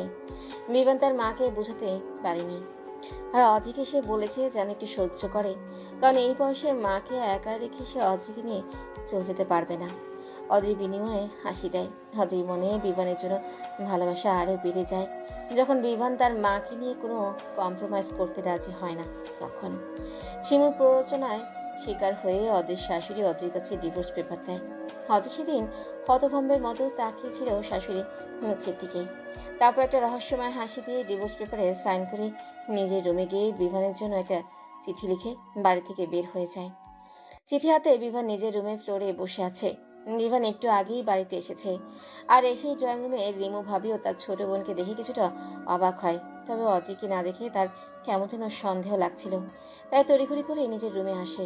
নিজের রুমে এসেও অদ্রিকে না দেখে এসে ওয়াশরুম ও ব্যালকনিতেও দেখে, তাও না পেয়ে সে ভয় পেয়ে যায় কিছুটা। এরপর ড্রেসিং টেবিলে পারফিউমের বোতল দিয়ে চাপা দেওয়া কাগজ দেখতে পায়, কিন্তু সেটা খুলে দেখে সেটা একটা চিঠি। বিভান পড়তে শুরু করে চিঠিটা। প্রিয় অর্ধাঙ্গ, আমাকে বাড়িতে সব জায়গায় খুঁজে না পেয়ে এখন তুমি নিশ্চয়ই ভয় পেয়ে আছো। আমি চলে যাচ্ছি। তোমার সাথে জীবনের শেষ সময় পর্যন্ত হয়তো আমি থাকতে পারবো না। আমার জায়গা দখল করে নেবে অন্য কেউ। আজ মা আমাকে ডিভোর্স পেপারে সাইন করতে বলেছে। অনেকদিন যাবৎ ইনডাইরেক্টলি ডিভোর্সের কথাই আমাকে বোঝাতো, তবে আজকে ডিভোর্স পেপার সামনে এনেই দিয়েছে। আমি তো অপয়া মেয়ে যে তার ছেলেকে বাবা হওয়ার সুখ দিতে পারলাম না। মা নিশ্চয়ই তোমার জন্য কোনো মেয়ে দেখে রেখেছে, তাই আজ আমাকে ডিভোর্স পেপারে সাইন করতে বলল। তোমার জীবনে আমার পথযাত্রা হয়তো এতটুকুই ছিল। চলে যেহেতু যাচ্ছি, তাই তোমাকে কিছু কথা বলে যাই। তোমার বড় ভাবি রিমু আর ছোট বোনকে প্রায়ই আমাদের বাড়িতে পাঠাতো। আমি আবার জবে জয়েন করার পর থেকেই শিমু এ বাড়িতে আনাগোনা বেড়ে গেছে। তাজের খালা আমাকে বলেছে, শিমু যেদিনেই আসে মাকে নিয়ে নাকি মায়ের রুমের দরজা বন্ধ করে অনেক কথা বলে। আমাদের বিয়ের 2 বছর পূর্ণ হবার 2 মাস আগে থেকে মা আমাকে বাচ্চা নেওয়ার কথা বলেই যাচ্ছে। বিয়ের আগে তোমাকে কথা দিয়েছিলাম তোমার মাকে নিজের মা মনে করব। আল্লাহর রহমতে ওই কথা আমি রাখতে পেরেছি। ভবিষ্যতেও যেন আমি ওই কথা রাখতে পারি, তাই আজ আমার এই সিদ্ধান্ত। আমি কিন্তু চাইলে পারতাম উচ্চ বাচ্চ করতে। এতদিন চিকিৎসা নেয়ার পর ডক্টর বলেছে আমি সুস্থ। রিমু ভাবির তো প্রথম থেকেই আমাকে পছন্দ না। সে তার ছোট বোনের সাথে তোমার বিয়ে দিতে চেয়েছিল। মা হয়তো এখন তোমার সাথে শিমুর বিয়ে ঠিক করবে। তোমারও যদি আমাকে নিয়ে অভিযোগ থাকে তাহলে সাইন করে দিও ডিভোর্স পেপারে। 3 মাস পর ডিভোর্স হয়ে যাবে। কথায় আছে না, খাঁচার পাখিকে মুক্ত করে দেখো সে উড়ে চলে যায় নাকি তোমার কাছে আবার দিন শেষে ফিরে আসে। যদি দিন শেষে তোমার খাঁচায় আবার ফিরে আসে তাহলে ভেবে নিও সে তোমার পোষ মেনেছে। ঠিক তেমনই তোমাকে আমি খাঁচা থেকে মুক্ত করলাম, এখন তোমার পালা। ইতি, তোমার অর্ধাঙ্গিনী। বিভানের চোখ থেকে দুফোঁটা অশ্রু গড়িয়ে পড়ে। কিছুক্ষণ থম মেরে ফ্লোরে বসে থেকে এরপর ড্রয়িং রুমের উদ্দেশ্যে পা বাড়ায়। ড্রয়িং রুমে যেয়ে মাকে জিজ্ঞাসা করে, মা, অদ্রি কোথায়? বিভানের মা চুপ করে আছে ছেলের কথা শুনে। রিমু মুখ খুলবে কিছু বলার জন্য, তার আগে বিভান তার ভাবির দিকে হাত দিয়ে চুপ করতে বলে। বলো মা, অদ্রি কই? তোমরা কি করেছো যে অদ্রি বাড়ি ছেড়ে যেতে বাধ্য হয়েছে? বিভানের মা কিছুটা অবাক হলেও রিমু শিমুর মুখ থেকে মনে হচ্ছে তার কিছুটা ভয় পাচ্ছে। বিভানের মা এবার বলে, ওদ্রি কেন চলে গিয়েছে সেটা ওদ্রিকে জিজ্ঞাসা করো। শিমু কথার মাঝে ফোড়ন কেটে বলে, তোমার বউ কেন চলে গিয়েছে তা আমরা কিভাবে জানবো? যাওয়ার আগে এই দেখো ডিভোর্স পেপারে সাইন করে গিয়েছে। এসব মেয়েদের আমার খুব জানা আছে। এরা নিজেদের স্বার্থ হাসিল না হলে সব কিছু করতে পারে। যখন দেখলো নিজে বাচ্চা জন্ম দিতে পারছে না, তখনই নিজে থেকে কেটে পড়লো যাতে সব দোষ আমাদের পড়ে। রিমু সেও নিজের বোনের কথায় তাল মিলিয়ে বলে, অদ্রি ইচ্ছে করে এতদিন তার সমস্যার কথা জানায়নি যাতে সে তোমাকে আরও বশ করে নিতে পারে।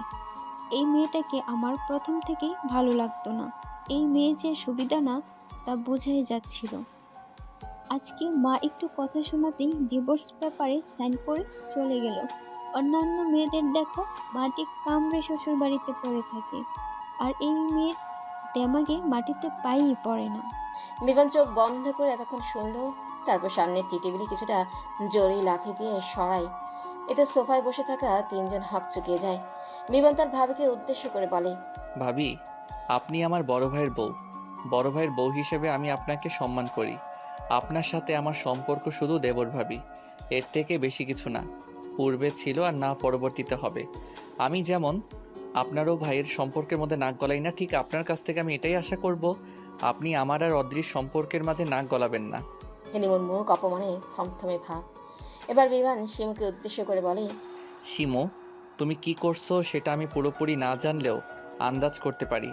তোমার বোন যখন আমাদের বাড়ি ছেড়ে আমার ভাইকে নিয়ে ভিন্ন হয়ে গেল, সেখানে তোমার কি এই বাড়িতে প্রতিনিয়ত আসাটা মানায়? এটা তো বেমানান দেখায়, তাই না? কিন্তু তোমার কাছে কি বেমানান লেগেছে? না, তোমার বোন এই বাড়িতে না থাকা সত্ত্বেও তোমার যাতায়াত ছিল। যেখানে তোমার বোন এই বাড়িতে থাকা অবস্থায় তুমি এই বাড়িতে আসলে তোমার বোনের রুমে দরজা বন্ধ করে থাকতে, সেখানে তুমি তোমার বোন ব্যতীত এসে আমার মায়ের সাথে কথা বলতে। তার রুমের দরজা বন্ধ করে রাখো। যেখানে তোমার বড় বোনের আমার মায়ের প্রতি কোনো দয়া মায়া নেই, সেখানে তোমার এত দয়া মায়া দেখানোটা কি এমন হয়ে যায় না যে মায়ের চেয়ে মাসির দরদ বেশি? শিমু কিভাবে কথা শোনানোতে হিলিমু খেপে উঠে বলে, বিভান, তুমি কিন্তু আমার বোনকে অপমান করছো। তোমার বউ চলে গেলে আমার বোনের কি দোষ? শিমু কি বলেছে তোমার বউকে চলে যেতে? তোমার বউ সারাদিন বাহিরে বাহিরে থাকে, তো সে তোমার মাকে সময় দিতে পারে না। মা সারাদিন বাসায় একলা থাকে, তাই শিমু এসে তার সাথে একটু সময় কাটায়। বিভান তার ভাবের কথায় তাচ্ছিল্য হাসে। এরপর বলে, আসলেই কি সময় কাটাতে আসে, নাকি আসে আমার অদ্রির নামে মায়ের কানে কিছু বলতে? যাই হোক, আপনাদের বলে আমার লাভ নেই। আপনি আমার বড় ভাইয়ের বউ আর আপনার বোন আমার বড় ভাইয়ের শালী। আপনাদের সাথে আমার সম্পর্ক এতটুকুই। এবার বিভান তার মাকে নরম ও ব্যথিত সুরে বলে, মা, অদ্রি কোনোদিন তোমাকে শুধু শাশুড়ি ভেবে দেখেনি, সে তোমাকে নিজের মায়ের মতো দেখেছে। তুমি কি বলতে পারবে অদ্রি তোমার সাথে কোনোদিনও উচ্চস্বরে কথা বলেছে বা তোমার কথার কোনোদিনও খারাপ জবাব দিয়েছে? অদ্রি সকাল থেকে বিকাল পর্যন্ত একটানা কাজ করে অফিসে। ওদের অফিসে কেউ বসে বসে বেতন পায় না। সকালে যাতে তোমার কষ্ট না হয় তাই অফিসে যাওয়ার আগে রান্না শেষ করে যায়। অদ্রি যাওয়ার পর তো কাজের বুয়াই আসে। এরপর সারাদিন ক্লান্ত হয়ে এসে রাতের বেলা আবার রান্না করে। এটা বলবো না যে তুমি অদ্রিকে সাহায্য করো না, তুমিও রাতের বেলা অদ্রিকে সাহায্য করো। সত্যি বলতে অদ্রি থাকাতেই আমি তোমার ও অদ্রির মধ্যে সামঞ্জস্যতা বজায় রাখতে পেরেছি। তোমাকে এখন এসব কথা বলে হয়তো লাভ নেই, কারণ তোমাকে এরা অদ্রির নামে যা বুঝিয়েছে তাতে তুমি ঠিক ভুল বিবেচনা করতে পারছো না। বিভান কথাগুলো শেষ করে আর সেখানে দাঁড়ায়নি। চলে গেছে বিভান নিজের রুমে। বিভান হয়তো অদ্রিকে খুঁজতে বের হতো, তবে যে স্বেচ্ছায় নিজেকে আড়াল করে তাকে শত খুঁজেও পাওয়া যায় না। আরও 2-3 দিন কেটে গেছে। বিভান এখন ঠিক সময় বাড়িতে আসে না। অদ্রি তাদের রুমটাকে যেভাবে রেখে গেছে সেভাবেই বিভান রেখে দিয়েছে। আর কাউকে রুমের ভিতরে ঢুকতেও দেয়নি। সকালবেলা না খেয়ে বাড়ি থেকে বের হয়ে যায়, রাতেও বাইরে থেকে খেয়ে তারপর বাসায় ফিরে। শিমু ও রিমু ইদানিং বিভানের মায়ের সাথে খুব ভালো ব্যবহার করছে। শিমু চায় বিভানের সাথে অদ্রির ডিভোর্সটা হওয়ার পর বিভানকে তার মায়ের মাধ্যমে বাধ্য করে বিয়েটা করতে, কিন্তু বিভান যে এখনও ডিভোর্স পেপারে সাইন করেনি। আর এদিকে অদ্রি ওই বাড়িতে কি হচ্ছে, কে কার সাথে গিয়ে কথা বলছে, সব শুনতে পাচ্ছে। অদ্রি ওই বাড়ি থেকে বেরিয়ে আসার আগে রিমু ইভানের রুমের ভিতরে কয়েকটা মাইক্রোচিপ লাগিয়েছে, আর গেস্ট রুমেও কয়েকটা লাগিয়েছে। ধরতে গেলে সব রুমেই মাইক্রোচিপ লাগানো। অফিস থেকে 7 দিনের ছুটি নিয়েছে সে। শাশুড়ি ও নিজের রুমে এবং ড্রয়িং রুমে তো হিডেন ক্যামেরা লাগানো আছেই, সেই সাথে গেস্ট রুমেও একটা হিডেন ক্যামেরা লাগিয়েছে। অদিত নিজের বাবা মার কাছেও যায়নি। শুক্রবার সাপ্তাহিক ছুটির দিন। বিমানের কাছে দিনটা বিষাক্ত লাগছে, কারণ সারা দিন তাকে বাসায় থাকতে হবে। সকাল 9টা বাজে। বিভান এখনো নাস্তার জন্য ডাইনিংয়ে যায়নি। ইভান তার ভাইকে কয়েকবার দরজার বাহির থেকে ডেকে গেছে। ইভান আর বেশি জোর করে না। শেষে বিভানের মা আসে বিভানকে ডাকতে। বিভান বাধ্য হয় দরজা খুলতে। দরজা খোলার পর বিভানের মায়ের সাথে শিমু রুমের ভিতরে প্রবেশ করে। শিমুকে নিজের রুমে দেখে বিভান বিরক্তিকর শব্দ উচ্চারণ করে। বিভানের মা বিভানকে বলে, দেখো বিধান, অদ্রি চলে গেছে। কোথায় গেছে আমরা তা জানি না। তাছাড়া অদ্রি তো স্বেচ্ছায় বাড়ি ছেড়ে চলে গেছে। আমরা কেউ তাকে বাড়ি ছাড়তে বলিনি।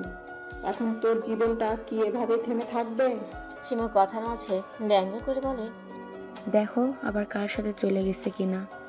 যা মেয়ে বাবা, বাচ্চা তো হবে না, এখন কারো বেড পার্টনার হতেই পারে সে। বিভান শিমুর বলার প্রতিটা শব্দের জন্য রাগে বিভান শিমুর গালে সজোরে থাপ্পড় দিয়ে বসে। শিমু হতভম্বের মতো গালে হাত দিয়ে দাঁড়িয়ে আছে, চোখ গোল গোল করে। বিমানের মা নিজেও অবাক হয়ে গেছে তার ছেলেভাবে থাপ্পড় মারাতে। বিমানের মা তার ছেলেকে বলে, বিভান, তুই এটা কি করলি? তুই শিমুকে থাপ্পড় দিলি? কেন মা?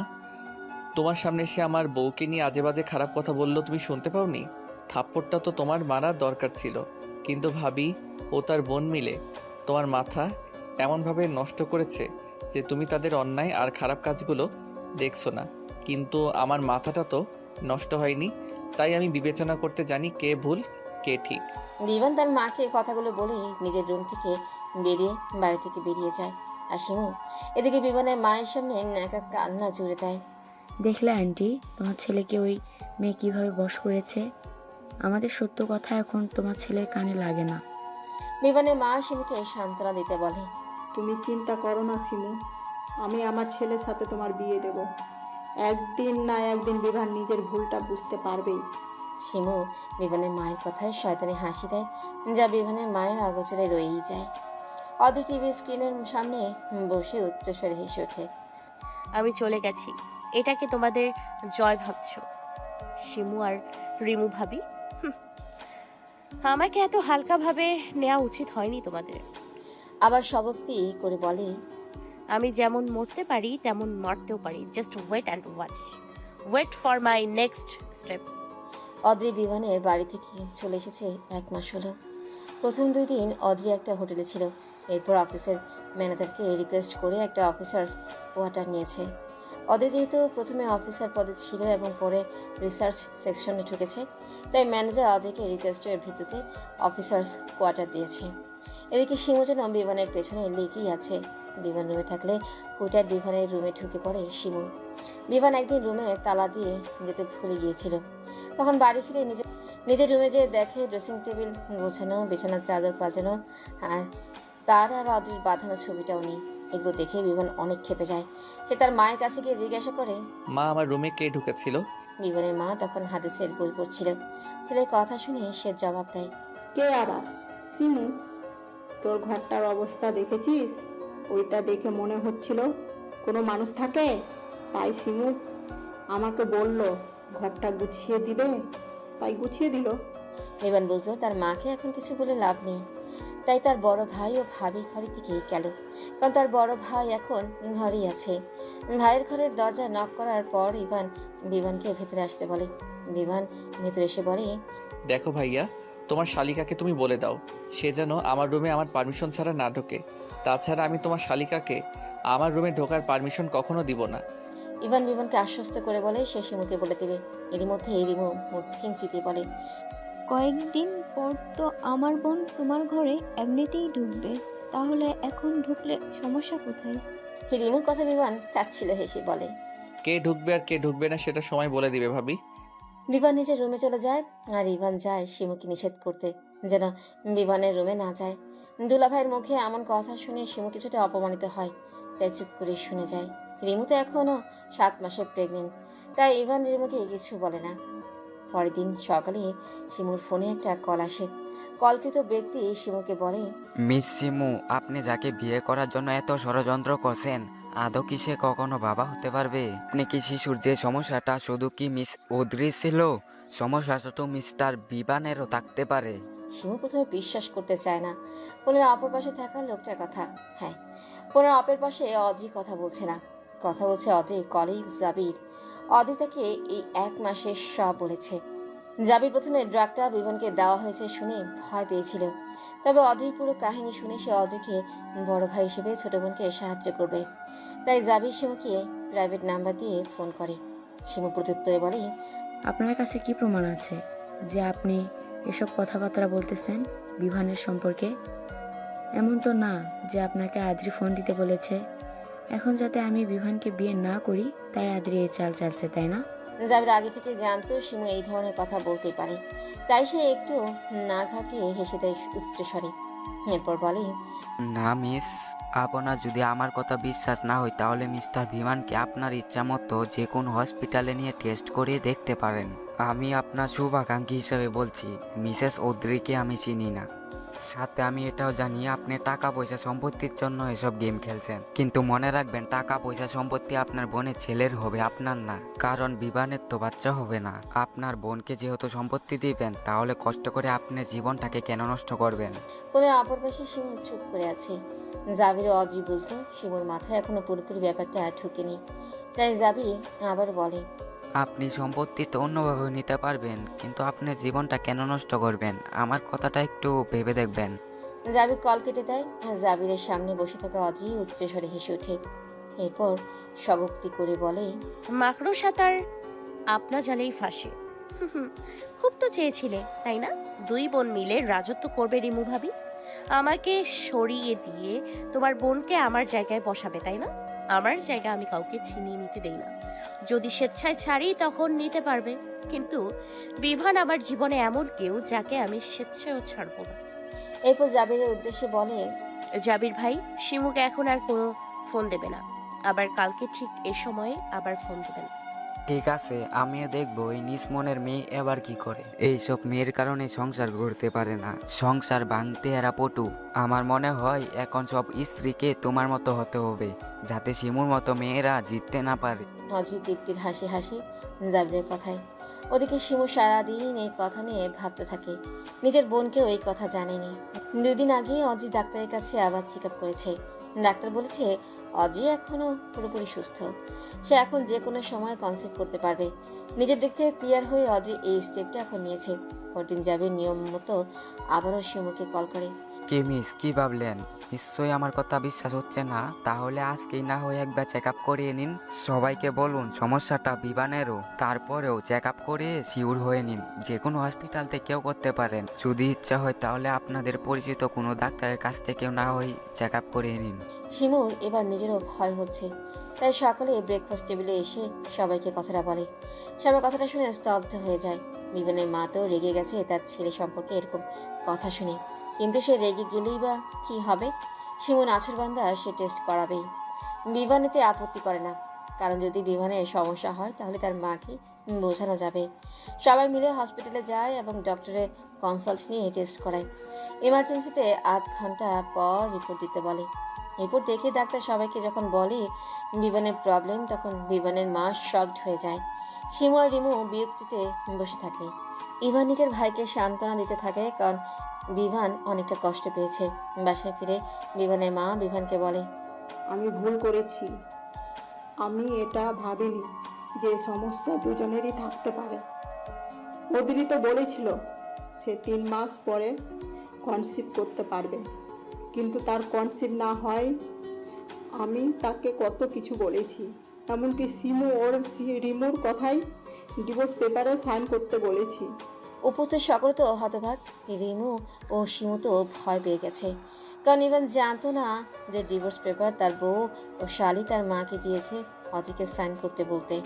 বিভান এগুলো জানতো, তাই সে চুপ করে আছে। এগুলো নিয়ে সেদিন বিভান ও রিমুর মধ্যে ঝামেলা হয়। রিমু বলে সে নাকি বিভানের ভালোর জন্য কাজটা করতে চেয়েছিল, কিন্তু সে কি জানতো যে বিভানের সমস্যা? এগুলো বলে ইভানকে কিছুটা থামায়। অদ্রি ওদিকে শান্তিতে একটু ফুসফুসের জন্য ঘুমের ওষুধ খেয়ে ঘুমাচ্ছে। ক্যামেরা ও মাইক্রোচিপে টিকে হচ্ছে, সেগুলো সে পরে শুনে নেবে সময় করে। সেদিনই রাত 12টার পর রিমু শিমুর ঘরে যায় নতুন প্ল্যান করতে। সবাই ঘুমিয়ে আছে, তাই ঘরের দরজা বন্ধ না করে হালকা চাপিয়ে তারা আলাপ করতে লাগে।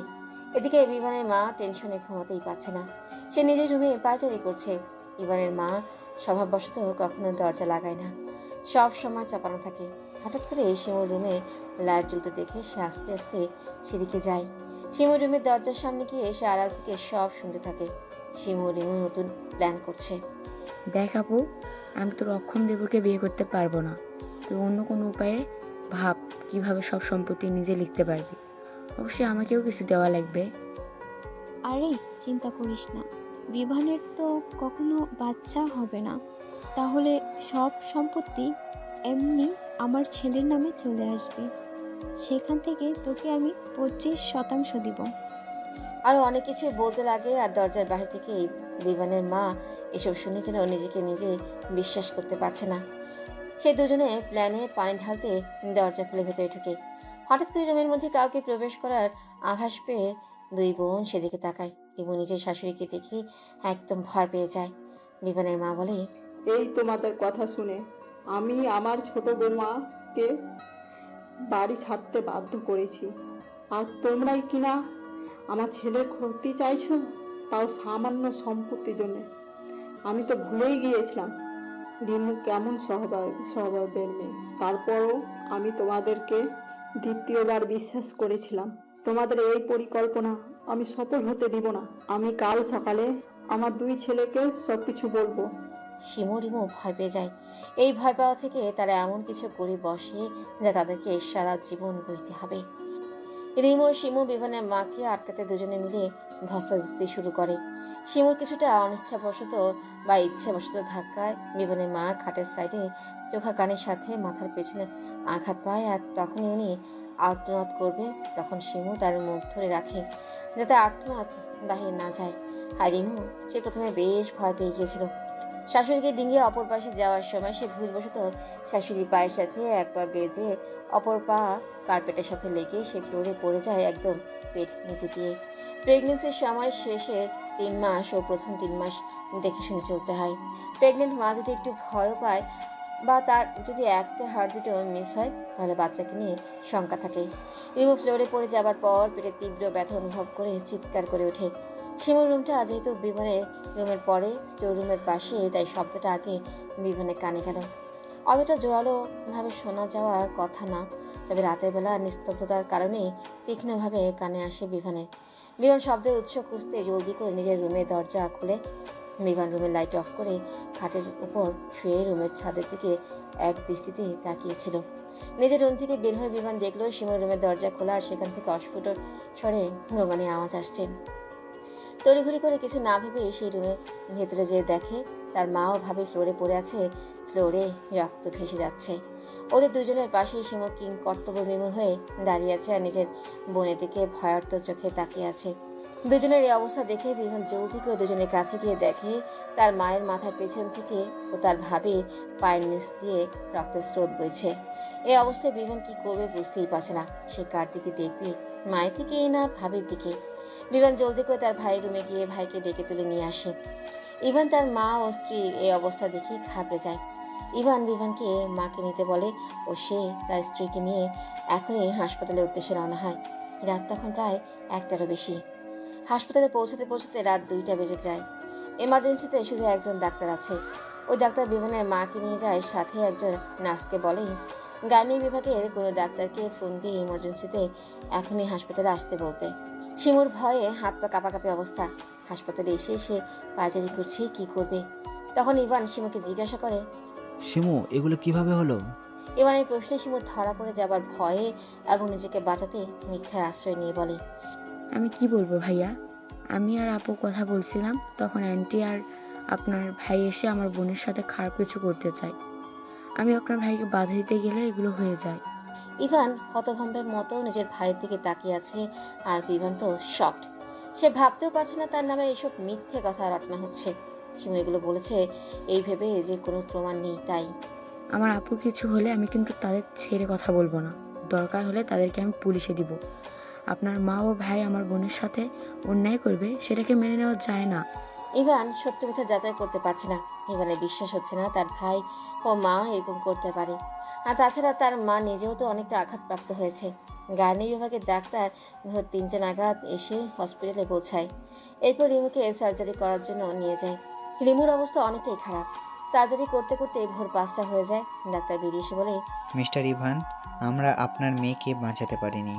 তারপর আপনার স্ত্রীর জরায়ু অনেক খারাপভাবে ক্ষতিগ্রস্ত হয়েছে, তাই আমাদেরকে এর পরের অপারেশনে আপনার স্ত্রীর জরায়ু কেটে ফেলতে হবে। জরায়ু না কাটলে এখান থেকে বিষক্রিয়া ছড়িয়ে পড়তে পারে শরীরে। আপনাকে বন্ডে সই করতে হবে। ইভান ভেঙে পড়ে ডাক্তারের কথায়। বিভান তার ভাইকে শান্ত করার জন্য তার পাশে এসে বসে। পরক্ষণে শিমু বলে, ভাইয়া, এবার আমি পুলিশ ডাকবো। আপনার ভাই ও মায়ের কারণে আজ আমার আপুর এই অবস্থা। বিভান ভাবতেও পারছে না এই সময় এই মেয়েটা এভাবে মিথ্যে কথা বলতে পারে। ইভানের কথায় তোয়াক্কা না করে শিমু পুলিশ আনবেই। এদিকে বিভানের মায়ের মাথায় সার্জারি মাত্র শেষ হলো। ডাক্তার বেরিয়ে এসে বলে, মিস্টার ইভান ও মিস্টার বিভান, আপনাদের মায়ের ট্রমাটিক ব্রেন ইনজুরি হয়েছে। ট্রমাটিক ব্রেন ইনজুরি অনেক ক্ষেত্রে তেমন কোনো ক্ষতির কারণ নাও হতে পারে, আবার তা মৃত্যুর কারণও হতে পারে। প্রথম কিংবা হালকা পর্যায়কে বলা হয় কনকাশন। এর অর্থ হচ্ছে প্রচণ্ড আলোড়ন, আঘাত বা উত্তেজনার ফলে মস্তিষ্কের ক্ষতি। এই পর্যায়ে সাধারণত আঘাত লাগার কয়েকদিনের মধ্যেই মস্তিষ্ক আবার স্বাভাবিক অবস্থায় ফিরে আসে। রোগী যখন মাথায় আঘাত লাগার পর 15 মিনিট বা তার বেশি সময় অচেতন থাকেন, তখন সেই আঘাতের মাত্রাকে দ্বিতীয় পর্যায়ের বিবেচনা করা হয়। রোগী যদি মাথায় আঘাত লাগার পর 1 ঘন্টারও বেশি সময় ধরে অচেতন থাকেন, তাহলে তার টিবিআই এর মাত্রা তৃতীয় পর্যায়ের বিবেচনা করা হয়। আর রোগীর ওপর এ ধরনের আঘাতের পরিণতি ভয়াবহ হতে পারে। বিশেষ করে তার শারীরিক এবং মানসিক উভয় ক্ষতি হতে পারে। এক্ষেত্রে রোগীর হৃদয়যন্ত্র কর্মকাণ্ডে ব্যাঘাত ঘটতে পারে, তিনি পঙ্গু হয়ে যেতে পারেন, এমনকি তার ব্যক্তিত্বে ব্যাপক পরিবর্তন ঘটতে পারে। তৃতীয় পর্যায়ের ক্ষতি সাধারণত অপূরণীয় হয়। ডাক্তার এগুলো বলেই থামে। দুই ভাই ফ্যালফেল নয়নে তাকিয়ে আছে ডাক্তারের দিকে। ডাক্তার একটা শ্বাস নিয়ে আবার বলে, এবার নিশ্চয়ই বুঝতে পারছেন আপনার মায়ের কী অবস্থা। বাকিটা যা হয় তা মেনে নিতে হবে। এই বলে ডাক্তার চলে যায়। আর শিমুকে দেখে ভীত মনে হচ্ছে। ইভানের অবস্থা অনেক খারাপ। তার মা, বউ ও বাচ্চা সবাইকে সে একসাথে হারাতে বসেছে। বিমান মায়ের এই অবস্থা মানতেই পারছে না। সকাল 8টায় শিমু নিজ দায়িত্বে পুলিশ নিয়ে এসে পুলিশকে নিজের মন গড়া কথা শোনায়। বিমানের কাছে যেহেতু নিজের পক্ষে কোনো প্রমাণ নেই, সে কিছু বলেও লাভ হচ্ছে না।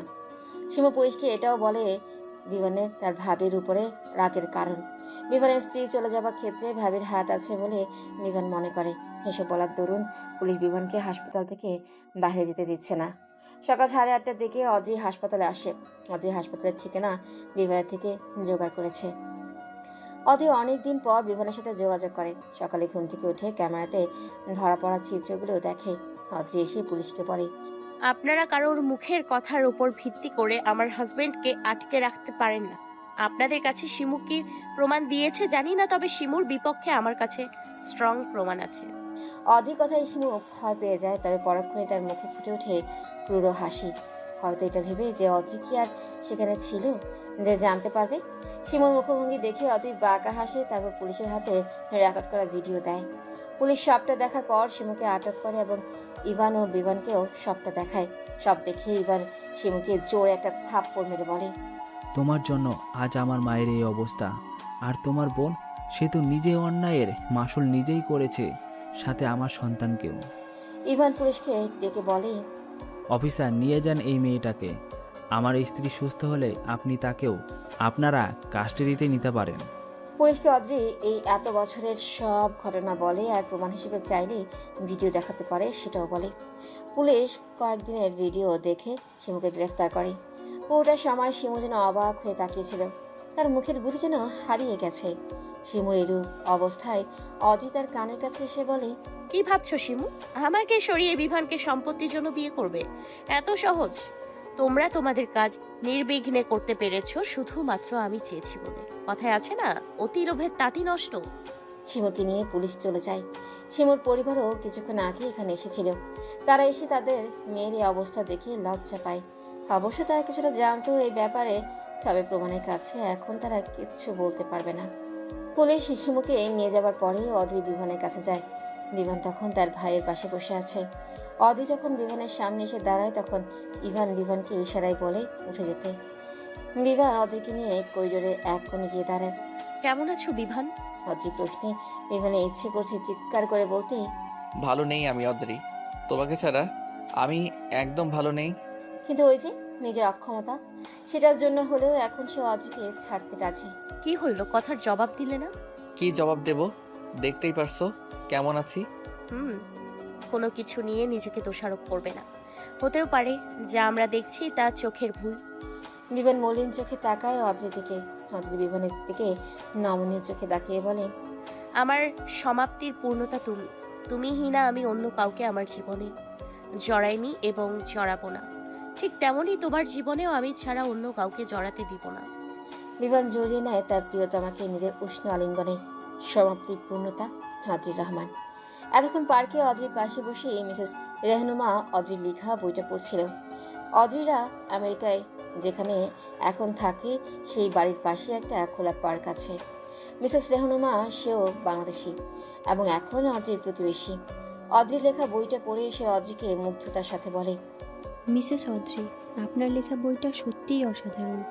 বইটা পড়ে আমার একবারের জন্য মনে হচ্ছিল না যে আমি কোনো গল্প পড়ছি, মনে হচ্ছিল বাস্তব কাহিনী আমি নিজের চোখের সামনে ঘটতে দেখছি। প্রতিটা চরিত্র এতটাই জীবন্ত। অদ্রি মিসেস রেহনুমার দিকে মুচকে হাসি দিয়ে অদ্রি তার স্বামী সন্তানের দিকে নজর দেয়। কি সুন্দর খেলছে বাপ মেয়ে মিলে। নিজের মেয়েটাকে দেখলে নিজেরই প্রতিচ্ছবি মনে হয়। বাবার মতো কিছুটা দেখতে হলেও স্বভাব চরিত্র পেয়েছে পুরোটাই মায়ের মতো। মিসেস রেহনুমা আবারও অদ্রিকে বলে, মিসেস অদ্রি, কিন্তু আমার একটা প্রশ্ন থেকেই যায়। অদ্রি বুঝতে পারে মিসেস রেহনুমা কি বলবে, তাই সে ভাবলেশীনভাবে বলে, এটাই তো যে বিভানকে ওই ড্রাগের অ্যান্টিডট দেয়া হয়েছিল কিনা। মিসেস রেহনুমা অবাক হয়ে মাথা হ্যাবতক তোলায়। এরপর কৌতূহলবশত বলে, আপনি কিভাবে বুঝলেন? আমি এটার কথাই বলবো। অধিক রহস্য করে হাসি, তারপর আকাশপানে নজর দেয়। আমেরিকার আকাশ এখন রক্তিম, রাতের দিকে ঠান্ডা পড়বে। এখন যেহেতু পরন্ত বিকেলবেলায় সূর্য পশ্চিম আকাশে ডুবায়মান, হালকা শীত শীত লাগছে। মেয়েকে বিমান দৌড়ে ধরার চেষ্টা করছে, হাতে তার পশমি বেবি সোয়েটার। 4 বছর হলো সবে অদ্রি ও বিমানের মেয়ে অবনীর। অদ্রি আকাশপানে দৃষ্টি স্থির রেখে বলে, গল্পটা অসম্পূর্ণ। গল্পের সমাপ্তিতে আমি ইচ্ছে করেই অসম্পূর্ণ রেখেছি, যাতে বাকিটা পাঠক নিজেদের মতো বুঝে নেয়। মিসেস রেহনুমা কিছু বুঝতে না পেরে বলে, তবে আমার তো মিলছে না। অদ্রি হেসে মিসেস রেহনুমার দিকে ফিরে পড়ে। মিলালেই মিলে যাবে, আর হবে। অদ্রি সেখান থেকে উঠে চলে যায় তার প্রিয়জনদের কাছে, হাতে তার নিজের লেখা সমাপ্তি পূর্ণতা বইটি। মিসেস রেহনুমাও চলে যায়। অদ্রি যেতেই বিমান বলে, মিসেস রেহনুমা কি তোমার বইটা পড়ছিলেন? এটা একান্ত আমার লেখা না বিভান, তুমিও এটার কিছু অংশ জুড়ে আছো। তোমার ডায়েরি থেকে তোমার অনুভূতি ও পর্যবেক্ষণ নিয়ে আমি বইটা সম্পূর্ণ করতে পেরেছি। বিমান আলতো হাসে, এরপর বলে, আমার ডায়েরি থেকে নিয়েছো, তবে মেলবন্ধনটা তুমি করেছো। আমি শুধু প্রতিদিনকার মতো ডায়েরি লিখে রাখতাম, কে কী করলো নিত্যদিন সেটা লিখে রাখতাম। অদ্রি বিমানের বাহু জড়িয়ে তাদের মেয়ে দুষ্টুমি দেখছে আর বলে, সমাপ্তির পূর্ণতা আমাদের দুজনের মেলবন্ধন, তাই তো আমাদের মেয়ের নাম পূর্ণতা অবনী। একটু পর অদ্রি মেয়ের কাছে গিয়ে বলে, অবনী, মা আমার ঠান্ডা পড়ছে, মা শীতের কাপড়টা পরে নাও, বাবার কাছে থেকে। অবনী মাথা দোলায়, মানে সে পরবে না শীতের কাপড়টা। বিমান অদ্রির দিকে অসহায় চাহনি দিয়ে বলে, তোমার মেয়ে ঠিক তোমার মতো হয়েছে, নিজে যা ঠিক করবে সেটাই করবে। অদ্রি বিমানের দিকে চেয়ে চোখে তাচ্ছিল হাসি এনে বলে, তাহলে তুমি কি চাচ্ছিলে? তোমাকে আমি ওই মেয়েটার হাতে ছেড়ে দিতাম? বিমান তাড়াহুড়ো করে বলে, সেটা আমি কখন বললাম, তবে তুমি যেভাবে সবকিছু হ্যান্ডেল করেছো ব্যাপারটা অনেক রিস্কি ছিল। অদ্রি দীর্ঘশ্বাস ফেলে বলে, শেষ পর্যন্ত সবকিছু জানার পর তুমি যে আমায় ভুল বোঝনি, এটাই আমার কাছে অনেক। তোমাকে হারানোর ভয়ে আমি হিংস্র হতে পারি, অনেকটা তো সহ্য করলাম। এরপরেই আমি ওই পদক্ষেপ নিয়েছিলাম। বিমান অদ্রিকে এক পাশ দিয়ে জড়িয়ে ধরে বলে, এটা ঠিক যে ভাবিও তার বোন মিলে মায়ের মাথায় এমনভাবে নষ্ট করেছিল যে মা তোমাকে বুঝতে পারছিল না। আমিও তো তোমার মুখ থেকে কথাটা শুনে প্রথমে আমার খুব রাগ হয়েছিল, তবে তোমার সুন্দরভাবে বোঝানোতে রাগটা কমিয়ে সব বুঝতে পেরেছিলাম। হঠাৎ অদ্রি মজার ছলে বলে, জার্মানিতে গিয়ে যখন তোমাকে ডক্টর অ্যান্টিডট দিয়েছিলাম, তখন তোমাকে দেখে একজন ডক্টর একটাই কথা বলেছিল, she is really your wife. মানে সে বিশ্বাস করতে পারছিল না আমি তোমার বউ হয়ে তোমাকে ওই ড্রাগটা দিয়েছিলাম এবং অ্যান্টিডট দিতেও নিয়ে এসেছিলাম। ওই ডক্টরটা এই ড্রাগটার ঘোর বিরোধী। বিমান বাঁকা চোখে তাকিয়ে আছে। অদ্রি দেখেও না দেখার মতো করে উদাসীন স্বরে বলে, জানো বিভান, সেদিন যখন মায়ের অ্যাক্সিডেন্টের কথা শুনে আমি হসপিটালে আসি, সেদিন আমি সত্যিই ভাবতে পারিনি শিমু ও ভাবি মিলে এমনটা করবে মায়ের সাথে। আমার সেদিন মায়ের জন্য নিজেকে কিছুটা দোষী মনে হচ্ছিল, আর রিমু ভাবি সে নিজের শাস্তি এভাবে পাবে আমি ভাবতেও পারিনি। একজন মায়ের কাছে থেকে তার সন্তান চলে যাবার কষ্ট কতটা হয় সেটা একজন সন্তানবিহীন মা বুঝতে পারে। মায়ের অবস্থাটা এত ক্রিটিক্যাল ছিল, আমি শুধু চেয়েছিলাম মা যেন কোনো অপূর্ণ ইচ্ছা নিয়ে পৃথিবী ত্যাগ না করে। মায়ের তো একটাই অপূর্ণ ইচ্ছা ছিল, তোমার সন্তানের মুখ দেখা। বিমান মলিনভাবে বলে, হ্যাঁ, মায়ের ইচ্ছাটা পূরণ হয়েছিল, তবে আমার মা তার বড় ছেলের চিন্তায় শেষ নিঃশ্বাস ত্যাগ করেছিল। ইভান ভাইয়া তো ভাবিকে সুস্থ হওয়ার পরেই পুলিশ কাস্টাডিতে দিয়ে আসে আর তাকে স্পেশাল রিকোয়েস্টের মাধ্যমে সর্বনিম্ন শাস্তি 5 বছরের জেলেকে কমিয়ে 2.5 বছরে নামিয়ে আনে। শিমুকে সেই পুরো 5 বছরের জেল খাটতে হয়েছে। হঠাৎ মেয়ের ডাকে বিমান আবারও নিজের মেয়ের পিছনে যায়। অদ্রি সেখানে দাঁড়িয়ে ভাবতে থাকে।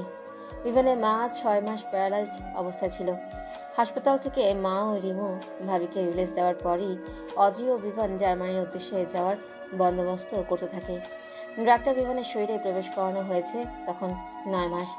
এই ড্রাগটার মেয়াদ 2 বছর। 2 বছরের মধ্যে অ্যান্টিডোট দিলে ব্যক্তি মেয়াদ শেষ হলে আবারও আগের মতো সুস্থ হয়ে যাবে। হাতে